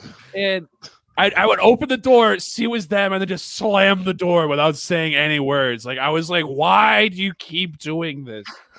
Because like, you don't want to. Yeah, there's no hospital. Like, I'm not even like if I was like a salesman, I'd be like, all right, that guy, he's a no sale. Like, you're never gonna sell to him. Yeah, it's not like they were sending their best recruiters. They should have sent like some hot young little Mormon. You know what I mean? Like, oh, do you have time to talk about God and my sweaty tits? And you're like, well, I mean, I don't want to be rude. I have lemonade. You know what, Steph? You might not be. You might be right. Exactly. Could have been the KKK. You could have been the KKK rolling up on Daniel. Yeah, I mean they were pretty persistent, and I did think it was weird that they were lighting all their crosses on fire. I thought that was kind of anti-religious. You're like, you fit the part. Just please join. Yeah, dude, I'm a top tier racial recruit. Like if there was like a racist draft, not like a racial one, but like who's gonna. Oh God! Oh man, yeah, that's pretty good. But I'll go ahead. No, was that what you saying? Was it? No, I was gonna go like back to my next door neighbors, like lifts the garage door, and I hear him lifting. And he comes. I think I broke something. Well, no shit. Get an electric garage door opener. He goes, no, I'm not gonna do it, man. I don't believe in technology. I'm like, God damn it. See, I love what you say. Like, oh, the garage door. Like, I live in an apartment, man. Oh, I'm too broke for that. I'm too broke for an apartment door. I mean, you're too broke. No, sorry, garage door. I don't know about you, but I prefer doors on all my apartments. I'm not about that like Indian bead life. You know what I mean? No, man. I like how fucking Peter panicked and he was like, "No, I mean the garage door." I was like, garage door. Yeah, I got that. I know every time. No! I said the wrong word. I said the wrong. No, you know what? Every time I think about that, I remember I had one of my buddies. He wasn't driving. He wasn't driving at that time, and then so his mom wanted to play a prank on his dad. So he's like, okay, take the car, drive the car outside around the corner, and then whatever. But he was so tired that day. He did like a double shift, and he's like, all right, I'll do it. And he just like, but it was like in the driveway, but like the garage door was like right in front of him. And he wanted to reverse, but he put it in drive and just floored it into the so all we hear is freaking we're like, what the fuck is that? that is beautiful. Oh, so beautiful that he did. But Dad's like, what the fuck are you doing? It's like, we're playing a prank on you. Yeah, well, surprise! I broke the fucking garage door, motherfucker. That's a prank.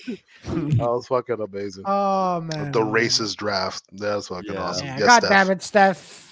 Steph's killing the games, killing the game. Exactly, there you go. Exactly. Oh man. Shoot, man. So what's the plans? You're gonna go to, I guess, to Texas and then elsewhere, Daniel, or? Yeah, we're lining up some stuff. Like my comedy mentor, like, because it was just gonna be me going for a couple weeks, but then we were talking when I was hosting for him Wednesday, and he's like, he wanted to just get out of town for a couple weeks. And so he's like, I'm going to go with you. I was like, oh, this is going to be awesome now because it's going to be way easier to get booked. Exactly. But that's cool. That's cool. Like, so it's almost like the entrepreneurial route. Like, so you would you suggest having a comedy mentor, like a top comic guy to freaking? Well, it's always nice. Like, all right, if you're somebody that can be honest with yourself, see your own flaws, and then like, also, all advice you're getting, shouldn't take all advice, because you also got to do your own thing.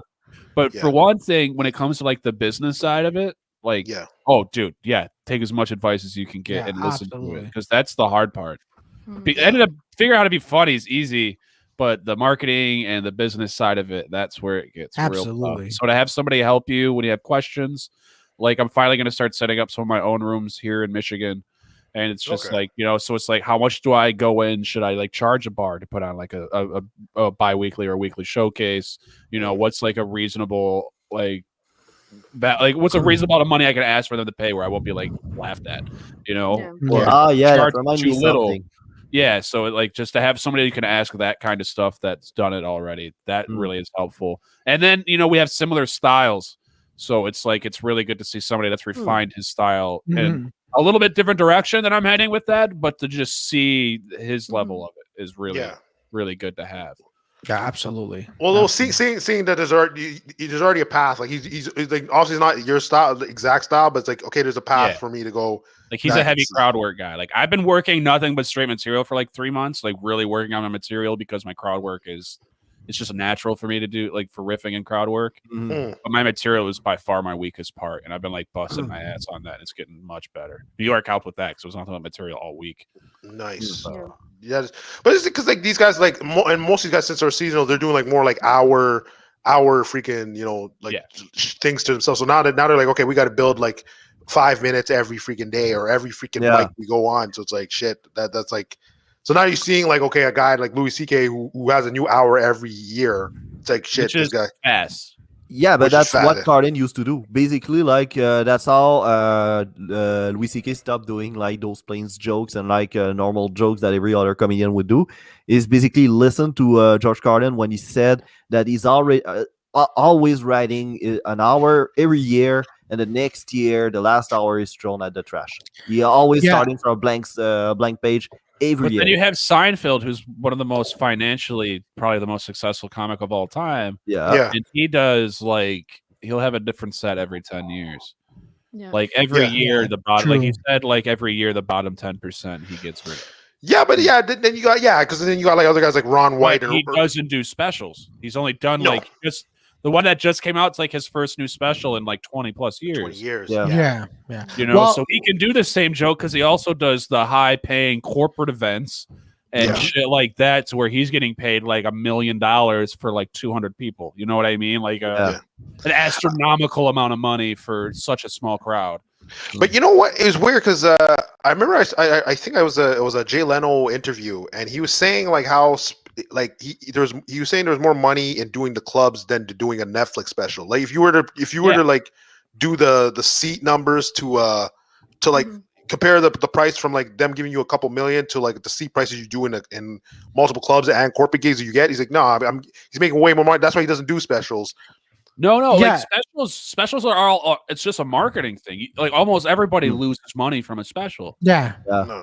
And when you do a special, you cannot do any of those materials you did during the special. Like right, but there's like the legacy of it. Like Eddie Murphy did 2 specials 40 years ago, and they're regarded as 2 of the best specials still of all time. Yeah, so it's like, what do you want from this business? Do you want to just make money and have a really successful comedy career? There's nothing wrong with that. But then there's other people that are like, I don't want to be like financially, like I don't want the money, but my ambition is I want to be, one of the greatest comics of all time. So I need to get some shit, get it great, and put it out there for people to see. Yeah. But your approach, because since Netflix is doing a lot of specials, I saw like a couple of comedians that tries to do a special every year. Do you think it's like counterintuitive, or it's like counterproductive for a comedian to always be doing a lot of bad stand-up on that? Yeah, there is. Yeah. True. That's the thing. Very and I think it'll screw over like the guys coming up. Like, and obviously there's guys who are like really funny coming up. It's like, well, no, dude, you have to put some money up. Like, you can't just fucking come in or record it yourself. That's what Joe Coy did.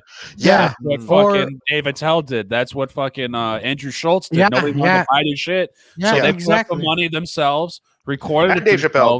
Dave Chappelle too. Yeah, Dave Chappelle. Yeah, but it's like then that if you can produce your own special, now you're talking real money. Yeah, you know what I mean? That's when you make money from a special, is like when you recorded this, all the money from the ticket sales go right to you. Yeah. From that special. Yeah. And then all the money that's generated from this special goes straight to you too, because you own 100% of it. Like, yeah, exactly. But that kind of remind me something Bill Burr said like on Joe Rogan podcast. It was like talking about Morbid Angels, that basically they said that it's better to sell less albums but Yes. own it 100%, that sells million of them but just have like a tiny percent out of it. Percent of it, yeah. Like Bill Burr's a huge Motley Crue fan, and they were the first band to ever buy their own catalog and own the rights to their own music. That's crazy. That's why they never went broke, even though they were partying their asses off and blowing money, is because they've always they own 100% of their music, so they get all the money. Yeah, and in the 90s haven't been nice to them. Yeah, and it's like, okay, I can pay this guy to promote me, and I'm gonna sell 2 million copies, but I'm only getting 1% of 1%. That's great. Yeah, you know what I mean? Yeah, or I could sell 20,000 copies, and I get 100% of that. They came in. Yeah, exactly. I get like 80% of that. You know what I mean? And they change exactly everything that make you stand out from the others, like just so you fit a fucking formula. Exactly. So it's definitely, that's one other thing too, where like a lot of people put their stuff right on iTunes, but it's like, I know guys, like you get 130,000 like listens on your album on iTunes, and you get like $100. Like I know comedian like from New York, she does that. Like all her album is on Spotify. That's not even a penny of listen. Yeah. It's like you might as well have just got that album, marketed the shit out of it, and sold it for $5. Download on like your own website or something. Yeah, like Louis C.K. Then if you sell 100 of those, I just made $500 from 100 listens, as opposed to like, you know what I mean, like 100. Like freaking homeless guys are like, what? You can't get your money up? What's going on? Oh, that's true. Raul is asking if you're related to DJ Teeks. We all know no, but that's pretty interesting because you kind of look like one of the DJ Teeks. Yeah, you look like a slimmer version of DJ Teeks. Yeah, I don't know who that is. He must be a fat fuck if I'm a slimmer version. Basically, you look like DJ Teeks if he had a better, like he was more healthy. Okay. He's healthy. He's alive. How did it sound meaner? How did it somehow just if he took better than care calling of him a fat himself. fuck? Yeah, that's what I wanted to say. Fuck. Better care of himself. God damn, man. Just like, shoot, man. Christ, what happened with me? I don't know. God damn, man. It's okay. It's all right. That's cool. Yeah, no, I'm like, because we were talking with a couple people about that, and like we knew a comedian that like gave his stuff on Sirius FM, I guess, and then he would make, but he said that he would get money depending on the joke. So I don't even know how you even get the counter for that. And so sometimes you get like okay, it's like technically a writing gig at that point. So pretty much, that's all it is. Because he said like it was nice because you do it, and then when you're done with the joke or whatever, you sell it to the radio, and then you just get passive income. Like you get a check in the mail every 3 months. If it worked, I mean, shit, it's more money coming in. It's any way to get your revenue. That's why like I was trying to not start my own room, because I like to just every now and then just pick up and go drive to a new scene for like a day or two. And, new shit. And especially when stuff's getting stale, like I was so ready to go to New York when I went, because like so much drama happened here, and it like fucked me up a bit, and like attempted. Oh, what happened? Do you want to talk about it? No, I mean this chick just pretty much like put something on Facebook like completely out of context from a night when I was hosting. Oh yeah, one of those. It sounded really bad the way she phrased everything, and I was like, that's not even half of it though. You know what I mean? No, but they always do that. Yeah, they always. She shit on the venue. She shit on every other comic on the lineup. Like it was like a pretty major club, and it was my first time hosting there, so I was pretty pissed because I thought it was a great show, and then all of a sudden the next day I woke up to this thing, but I ended up getting like 500 reactions and like 20 shares on Facebook. And so, like, the club got like 100 complaints, even though there was only 50 people there. You know what I mean? Like, tells you a lot about these fucking complaints. Yeah. So it was like Facebook, people online reading about something they know nothing about. Exactly. Yeah, that's exactly. The club defended me, which was awesome. Which is cool because a lot of fucking club would just have thrown you under the bus. Yeah, but like the people, the staff that were there that night, they're like, that's completely out of context, and that's not what was said, and you know, No, I there was a dude. I remember when I was doing. So going out of town rejuvenated me is basically the point of that. Yeah, like it just brought me back out of this funk because I was starting to like my writing was starting to suffer, and then my energy on stage was sucking because I was just so frustrated. Because then I had a comedy buddy like stab me in the back to try to save his own neck. That's normal. So he was trying to get me banned behind my back from that club. Oh, and luckily I had another comic friend there that night, and the staff had my back, and like my buddy like called him out on it, and then let me know. And it was just like, damn. Oh man, that's normal. That's normal, especially in that type of business. Yeah, especially in that. It's just gross. It is. Kind of it's disgusting, man. It's gross, but I'm like, I feel like when people will find out, man. Like even if you get they did, but like the chick got what she wanted. She never gets booked, and then all of a sudden she's getting booked like crazy. Yeah. Oh, yeah. Okay. That was her. What she wanted, she got. Like that was a marketing ploy in my eyes, and it worked. But then people are booking her, and she's performing, and it's just like, people are gonna hear about how shitty you are. Okay, so just just some stupid question: is she any good? No, she just said she's garbage. She's garbage. Okay, so I wouldn't like. Sucks, all right, like obviously. Okay, she's standard horror archetype comic female. Okay, you know what I mean? Every single one. That's like every comic has an archetype, but like she's the female horror comic, and it's like no standard deviation. No, there's a comic like that in Montreal. Yeah, there's like, tons. How many in Montreal like that? Oh no, but we all know it's like the comic that just talks about drugs or something like that. It's she just talks about beating her ass. Yeah, but that's why I like Victoria, because with Victoria, she actually does jokes. Like she actually she's doing it different than like, oh, I just sucked dick today. It's like, okay, no one's like surprised. Like, get the fuck out of here. Like okay, you know what? You guys are in Canada, and I love this podcast, so I'll tell you what was said. All right, so go on. I was hosting. I forgot her first name, and I was giving her a nice introduction. She was mad at me already because she was the only female on the lineup. But like I said, this is a major club. I have no control over any of this. Yeah. You know what I mean? Like, I'm booking, right? You're just hosting. Man. I'm just hosting. It's a fucking open mic at a nice club. It's a really nice open mic, but it's still a fucking mic. Yeah. And so I gave her a nice introduction, and I forgot her first name. So then I said Miss, and I said her last name. I was like, bam, good recovery. You know what I mean? And then she came out and gave her. It was just, I was more worried about fucking up like a nice introduction, and I was more worried about pronouncing her last name correctly because she had a weird spelt last name. Yeah. That the first name just fell right out of my head. Shit. So I said Miss, and I said, her last name, which she took personal, I guess. Oh, and then her whole set was, I've got a 730 FICO score. I like to suck dick. I like to get fucked, and I don't know why I'm single. Okay, so one of those. That was her whole 5 minutes. Just one of those Schumer's copycat. Yeah, it's just Amy Schumer's. Yeah, but Amy Schumer at least stole jokes. Yeah, and here's what happened though. So I go on stage, and she didn't like bomb, but it was just like it was a very scripted set, and it didn't kill either. It was just like This was like, all right, and it was just, exactly. It was very predictable. Like, okay, here we go, horror comic. All right, cool. Oh, hey, you like to suck dick? You're single. It's crazy. And it's like, like it's not. But so I go on stage and I say, let's give it up for, and I say her name. I was like, very funny, and she's got the looks to go with it. And as she just said, she loves to give head and can't figure out why she's single at her age. And I looked at all the guys and I was like, what's that usually mean, fellas? And then I was just like batshit crazy, and it was just funny. Like that's funny. Yeah. I said it better that night than I'm doing right now, but it was just, dude, it was like a bomb went off in the room, dude. Like the women were dying, the guys were fucking like falling out of their chairs, and that's what she was mad about. So she went on Facebook and put a status up, and she just put the loves to give head, and that's good at her age. She didn't put the setup. She didn't put the punchline of batshit crazy. She didn't like tell everybody that her whole set was about her sucking dick. Yeah. She left all the context out of it. Jesus Christ. And then cut out a portion that wasn't even like, it was the setup. Like not even the whole setup. It was like, come on. Yeah. But you know what's funny about that? I always notice is the ones that do those type of jokes are the ones that are trying to police everybody. Hey, you can't fucking what are you talking about? We're all thinking about the same person. They're too scared to get out of their box, and then they're expecting everybody else to do the same.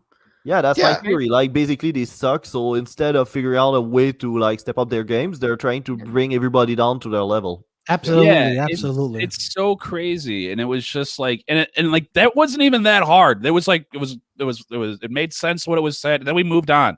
Like, the crowd was back into it. It reset the crowd perfectly, and it wasn't even like it was just her. I did that to every comic that night. Especially if they ate a dick. Some people. How I host, and it's a mic. It's a mic. This isn't a show. We're all having fun. Yeah, lose. And it's a comedy club.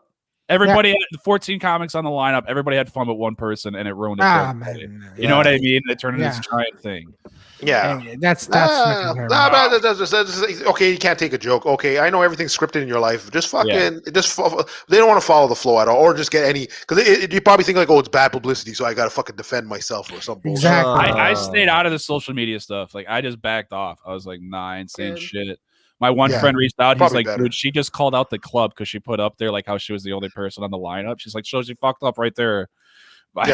Slandering the club in a status. She's never getting booked ever over there. That's for sure. Oh, it's so stupid. Yeah, no. Captain YOLO brings up point. Goes, those who censor are ultimately weak. Their beliefs are weak if they cannot stand even the mildest form of criticism, satire, and parody. Yeah. Well said, Captain YOLO. You know what? Because the more I'm hearing about this story, the more I'm getting enraged inside of me. Because I'm like, you hear people like, well, all of us, right? As you mentioned, we go to an open mic, we're having a good time. Even if our jokes are not going to go well, at least we're there, we're social, we're having a good time, trying to make our jokes work. But there's always one or whatever, one or two fuckers who just, man, like all the time. I've encountered that. Like I just fucking did, cunt. Actually, you know what? Like I have a joke, okay? My vegetarian lesbian joke. Someone's like, you know what? You shouldn't say that joke on stage. I'm like, why not? Well, because where else do you want me to tell that? Yeah, because he goes, because you're making fun of lesbians. I'm like, was that person a lesbian? No. Oh well, then it's a guy. No, it's a guy. Yeah, I kind of know who it is. I'm sure it's a guy. It's a guy. Hey, what do you know? When you told that story, I was like, I know for fucking sure who it is. That's why you kept asking me, is that joke okay to tell on stage? And I was like, what are you talking about? It's not even edgy or anything. And you're like, is it okay? And I'm like, you keep asking me. Yeah, like I remember we had a comedian we all knew, and he was on the lineup with it, and it was a bunch of these girls. But like I knew one of them that loves doing like rape jokes. Like she loves doing that. But apparently all the girls were doing like rape jokes, like pregnancy jokes the whole night. And then he's like, fuck it, I'll do one. And then they're like, no, that's too much. He's like, what the fuck? Like the whole lineup, her whole 8 minutes was fucking rape jokes. What the fuck are you talking about? Exactly. This fucking guy, he came to like my favorite mic, and he was one of those guys that haven't done comedy in a year. Yeah. And he's a veteran, 10-year vet. He made sure that was you gotta love that. Yeah, you gotta love those. I know we have. And I've got like a ridiculously loud laugh when I'm like feeling better and like I get rolling, you guys might have heard it. And it's even worse in a room. So it's it's a comedy show, so whatever. A lot of times it gets the crowd laughing too. So then I'm cool with it. Well, he started shitting on my laugh, and I was like, all right, cool, get it out. Yeah.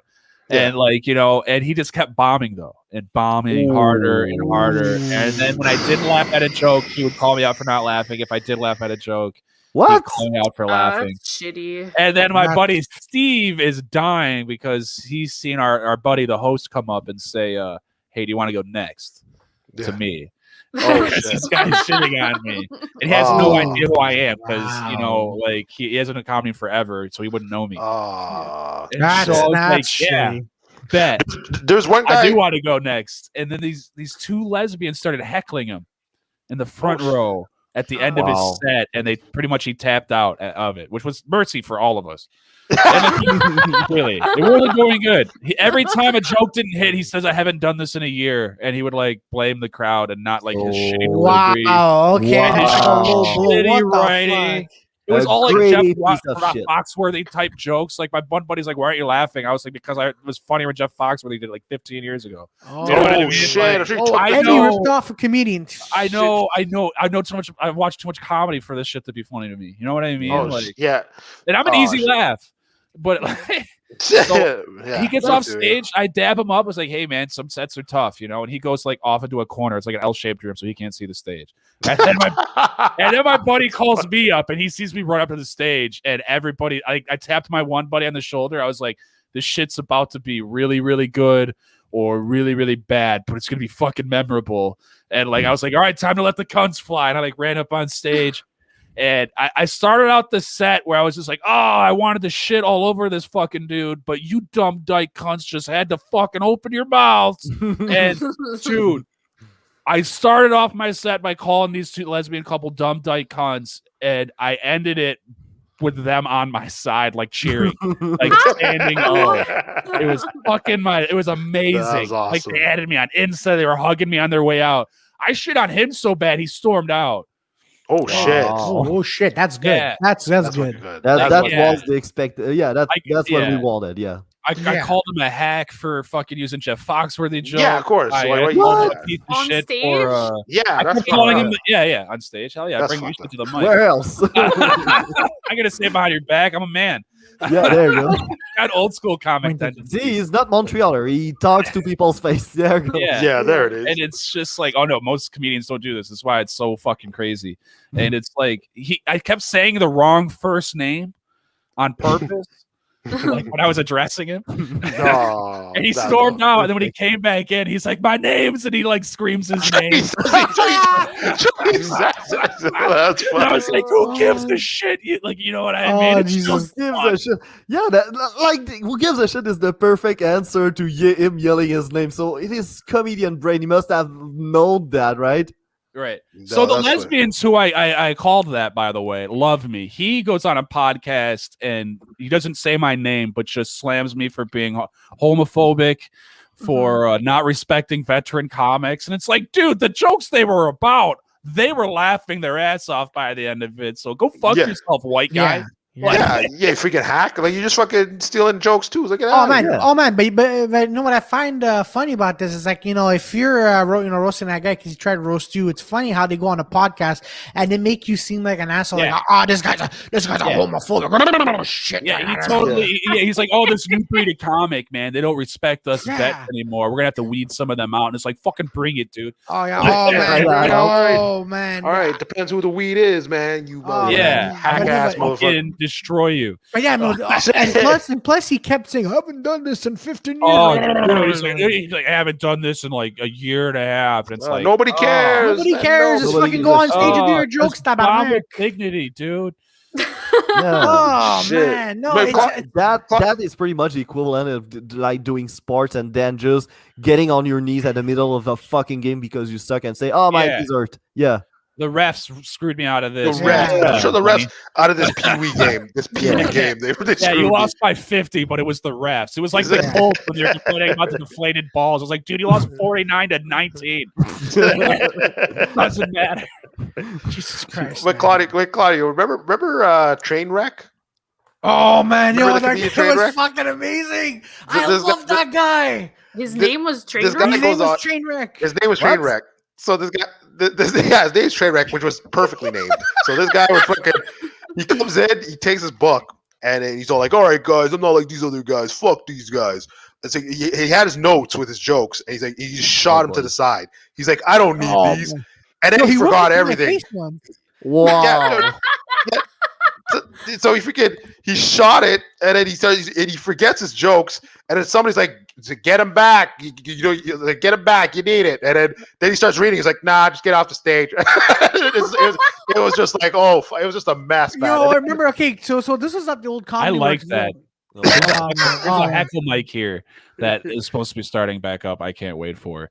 So where they like give somebody else a microphone and he can say whatever he wants during your set. Oh wow! Oh yeah, or they can just shout shit out, like the crowd can just yell shit at you. Yeah, we had one. We had one, but it's very tame. It's not like the States one, but like they would heckle.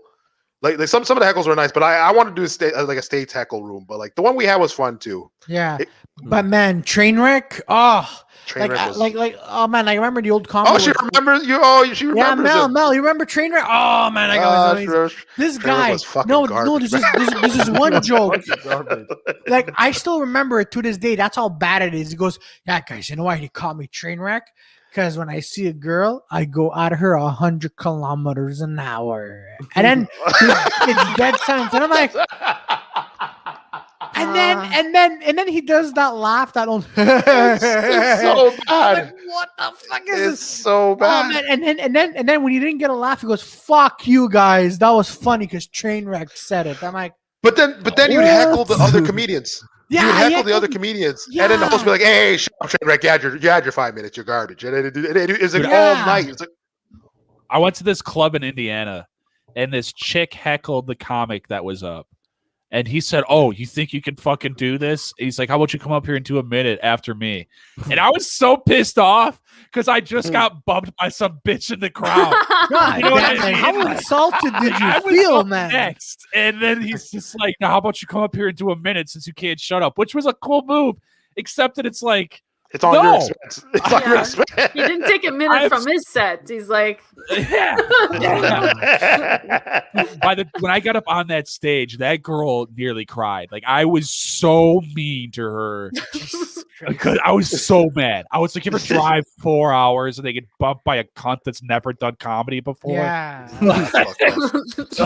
I just went off and just like she was there with her mom, and I destroyed her mother. I destroyed the club. Like it was so fun. No. Why did you? My dignity is dead because of you, you cunt. And there was so much information to go off of because she had mentioned she works at like Supercuts for like, you know, they have like their $12 haircuts. Oh no. And like there was these 3 older white women that were pretty cool audience members sitting in the corner. And then when she said she was a hairdresser, they're like, "Oh, hairdresser." And then when she said Supercuts, they all cackled. They're like, "That bitch ain't a hairdresser. You just cut hair, you fucking like." So, like the crowd was with me, man. I went so hard at this chick. That is fucking amazing. I got some bookings out of that one. That was good. Y'all, you went in. Oh, it's fucking cool. I like because you know what? Every time I hear about New York comedy, like I remember this one dude. He was doing a set, but he's pretty much his arm's like pretty much missing or whatever. Okay. Like, but it's like whatever.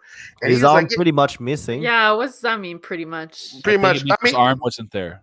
He had an arm, but like it's like fucking, you know, like the whatever arm, you know. Oh, he's got the flipper, like the fork arm flipper. The fork arm, the fork arm. Yeah. Okay, I see. He's one of the. So he was telling me like he's like, "Yeah, I do comedy around Canada and stuff." I'm like, "Oh, that's cool." He's like, "Yeah, but when I went to New York, it was fucked up because I started telling my jokes and they're like, 'You suck,' and then people were shooting bottles at me." I was like, "What the?" Yeah, luckily that wasn't happening because you throw a bottle at me, dude. I do jiu-jitsu. I will break your fucking arm. Somebody shove that bottle up your ass. Jesus Christ! I wish I do comedy in the United States because in Canada it's so like. Already the Canadian like English scene is like a bit tougher than the French one, but the French one, like the every French shows I've went to, like the MC would be like, "Hey, okay, so please don't say anything during the show, thank you." And I'm like, what the fuck is that shit? No, just let it happen. Just let it happen. But like, yeah, like let's say like certain shows, yeah, like the guy doesn't want like the crowd to be like too much because it's still like part of like whatever building or whatever, like it's like a business building, it's a restaurant, but like but then most of the time like we like our show, we don't care, we just like you should always have one crowd like room enforcer on the lineup in case there's like an unruly crowd, like one guy, it's like, all right, break the glass, and then like he comes out and he just destroys everybody and puts it in place. You see, that's my favorite role to play is when it's like, me and Bilal did a room in Flint, and this lady answered her phone on speaker in the middle of the room. And there was only like 10, 15 people in the room, so it's not like it's not noticeable. You know what I mean? And just started having her mother wanted, she was already an older lady, but her mother wanted to know if she wanted any ice cream, which, you know, they couldn't decide upon. And Bilal's just like, "Are you fucking kidding me?" Like, he's like I'm in the back, and now I'm accidentally heckling. Like I'm just going like, "Oh, this shit ain't happening!" Like I'm losing my shit. Like what the fuck is going on? The booker and the host are fucking dying. I'm like, what is this? I went up there and ripped this lady apart for 15 minutes. God damn, man. It was insane. Oh man, you can see. There was there's this open mic, Peter. You know what I'm talking about. And there's this guy, the same thing. He answered his phone during a set, but he gets to go, "Hello," here. He goes, "Hello, yeah." And this guy's yelling. I'm like, what the fuck, man? I remember the host. I remember the one that we did with our boy in the West Island.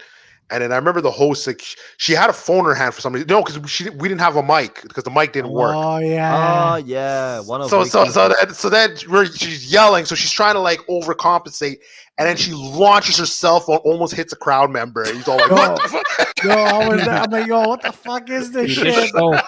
This show I just did in Muskegon. All right. Okay. Like I got the COVID shot, and then I fucking drove. It was the one shot. I had to drive 3 hours. I have a migraine like an hour after I get the vaccine, so I got to drive 3 hours of the migraine. Get there. I'm booked. He told me to take the leash off when he booked me. Like it was that kind of thing. He's like, I heard I've got a really unruly crowd. I've heard you fucking like to go nuts. You know, like Bilal sent me a literal bat signal with like the booking posting. Like, this is, like you're made for this room. And I shit on his wife because the booker's wife, because she was on speakerphone the entire show. I was last. Wow. All right, I told him to put me last because it wasn't going to go good because this place was full of assholes. Okay. Like, that's normal. That's a normal crowd. Dude, the toilet. All right, there was one toilet in the men's room, and I had to shit, and the ceiling was caved in over top of it. So I had to take a shit, and like the small of my back, there was like a steady stream of water coming from the ceiling, just dripping on the small of my back the whole time. It's so demasculating, like so. No man, shit! I'd leave. I'll shit in the bushes. Oh, dude, I'll take the toilet roll and shit in the bushes. Cold and like sleeting out. Like, Jesus Christ. oh, dude, and I just shit. There was blood on the floor, bloody footprints, right? What?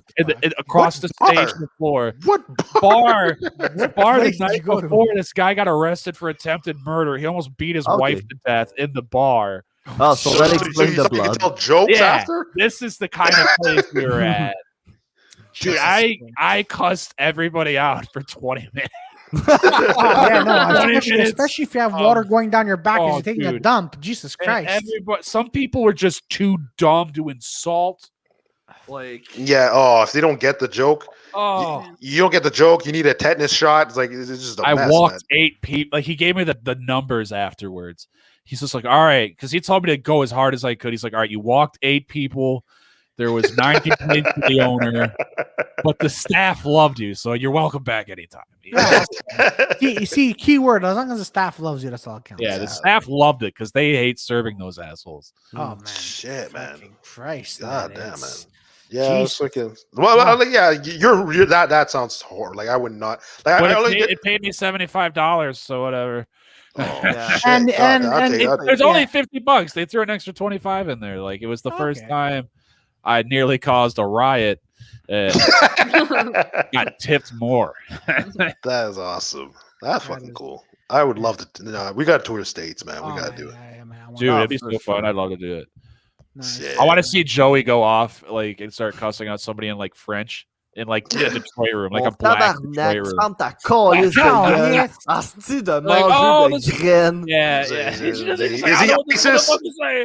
Is he ISIS? He's white, but he doesn't speak English. The fuck's happening right now? Oh my god, I'm losing my mind, dude. I had these comic buddies come in from Indiana. We did Ridley's Comedy Club together. They have a great Wednesday mic. And then my buddy has a mic in like the hood around the corner after that. That doesn't even start till our curfew goes into place. Mm-hmm. And like I went up and did my thing, had a great set, got down, and he was too scared to go up. Like it was one of those. What? What? People were like strapped and like fuck. It was rowdy. This one guy, his name's D Pounds, man. I really like watching him work. He's a fucking roast beast. And he was shitting on the crowd so bad to where there was like a wall of comics holding the crowd back from like riding onto him. Shit. But he kept going while we were holding him back. It was amazing. I want. And there's no PC in those rooms. There is no PC. Like if you try to be PC, they'll fucking boo you off the stage. I want to do this. I want to do this. Dude, there was a little trans gangster chick, like female, like dressing like a dude, and he's like, oh, that's normal. Yeah. She tried to shit on him. She like tried to shit on him hard, and he's like, "Bitch, I will fuck your confused ass right here." It was like it was so hostile. He's like, "You're just a confused bitch, little." Like he just shit. I'll fuck your confused ass. It was so like deep. Jesus Christ, that is nasty. Oh, that's funny. That is funny. That is funny. Dude, I have to go to the United States. Like, really, Canada is a way too nice country for me. Oh, those are my favorite rooms because then you go to like this, like Hamtramck's like a suburb of Detroit, and it's like that's where a lot of the woke people go, and it's just like you do any of that stuff there. Well, you're shadow banned from like half the scene. Oh, definitely, yeah. Oh, yeah, definitely. Kinds of people over there. Yeah, I can't. Yeah, I can't. I realize like I can't do like the I don't say traditional like that type of like I guess you call woke comedy, but just like you have to do like the one-liners, but it has to be like a safe.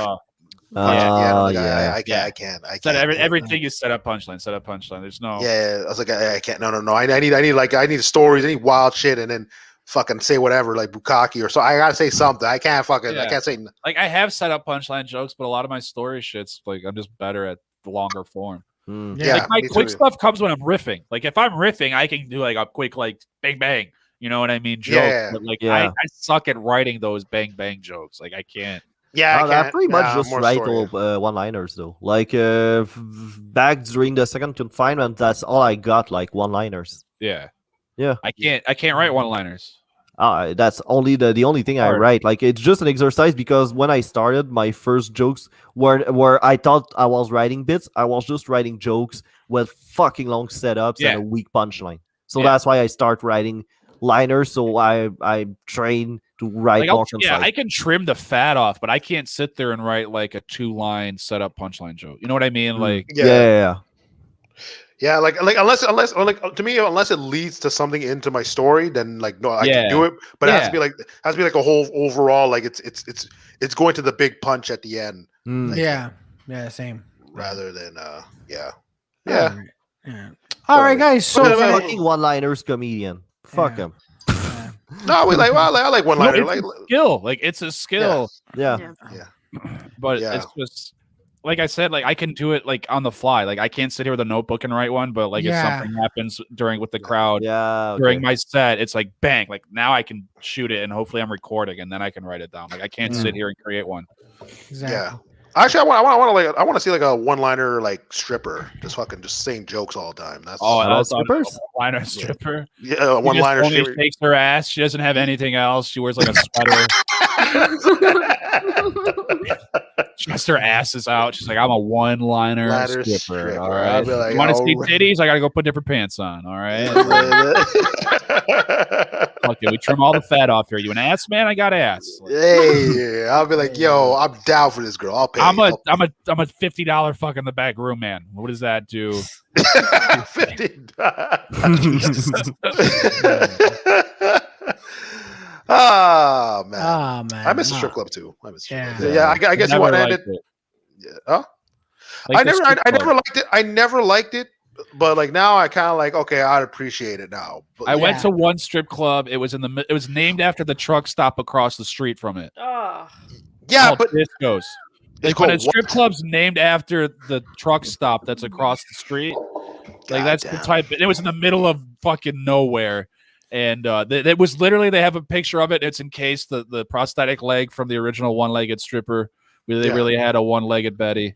And it's signed. And then my car broke down in the parking lot. And we were supposed to be in like downtown Port Huron, like my town. And we're like an hour away at a strip club, an awful strip club at that. I had to call our girlfriends. My wife at the time was just my girlfriend to come pick us up from a strip club at 3:30 in the morning because my car's anti-theft system went off and locked itself up. That is funny. That is because like but the strip clubs in the States suck though. Like there's no like you guys have way better stuff. Well, I mean, kind of good, but not really that good. There's a lot of easy stuff that happens at our strip clubs that might not happen in a Canadian strip. Yeah. That's kind of weird, like how much private room and you can fuck me in the ass raw. Yeah. Oh no, you get some there if you freaking it's not allowed. Yeah, it's not allowed. But like it's not allowed. But you'll go in the booth. You're like, oh, there's a lot of condoms here. You gotta get the idea. Jesus Christ. That's kind of weird that dude sweating up the chair. That's fucking weird that our strip clubs are like all that, like you can show the tits and everything compared to the United States, but like here you cannot tell any fucking joke. So here you can show boobs, but don't tell those fucking rape jokes. If you go to the United States, you cannot show boobs, but do all the rape jokes. Yeah, it's fucked up. It's fucked up, man. It's fucking crazy. Like this fucking continent, nothing makes sense. No. And then you got Mexico. Like, what's going on there? Yeah, exactly. They're just lost. They're just lost. They're like one part they're like Cinco de Mayo, and the other part there's like heads everywhere. You're like, what the fuck? Like, we peaked 150 years ago. The Alamos our last win. That was our last win. And we didn't even get any land. We lost it. God damn. Oh man. Fucking hell. Oh, man. Okay, guys. So we're gonna end it over here. Danny, do you have anything you want to plug in? Tell people where they can follow you. I'll be in Texas. As anybody's in Texas in July, I'll be there for a couple weeks running. You'll see me at something. I run. I never take any time off when I'm out of town. It's always And where can people follow you? At Daniel Grinnell Comedy on Instagram and Twitter and all that good stuff. Perfect. And Steph, hi Steph. Thanks for watching. If you're still watching, you're my number one fan. Down to Texas. It's the best. There we go. Drive to Texas to find your boy. And everybody, just look at the links. We put the links at the bottom where you could find all of us. And don't forget to like, share, and subscribe. We're going to be back here tomorrow night with Dirty Sanchez. And at the bottom, follow the movie trivia night with me and Victoria. Rapid Flames with Peter Bowen. How'd you guys do a Batman thing and not invite me? Like, God damn it, Victoria. That was you didn't even watch it. I messaged you and I was like, "Hey, I'm a giant Batman fan." You're like, "That's cool." I was like, "All right, well, fucking, I guess I was not being subtle enough." Damn. I'd love to hang out with Claudio and talk about Batman. That'd be so cool. God damn it. I'm sorry. Melanie, I'm sorry, Danny. Wonder Woman. That's why I stopped being nice with Victoria a while ago, because like she doesn't understand when I'm trying to be nice. So now I'm just fucking blunt. Yeah. All right, ladies and gentlemen. So we're gonna end it here. As I mentioned, follow the links below, and if you didn't subscribe yet to Dirty 4, go ahead and subscribe. Follow Danny on Instagram and Facebook. And ladies and gentlemen, have yourselves a good night. We'll see you next time. And stay on, Daniel. Yeah, stay on. All right, bye everybody. Thanks, and leave a comment. Bye.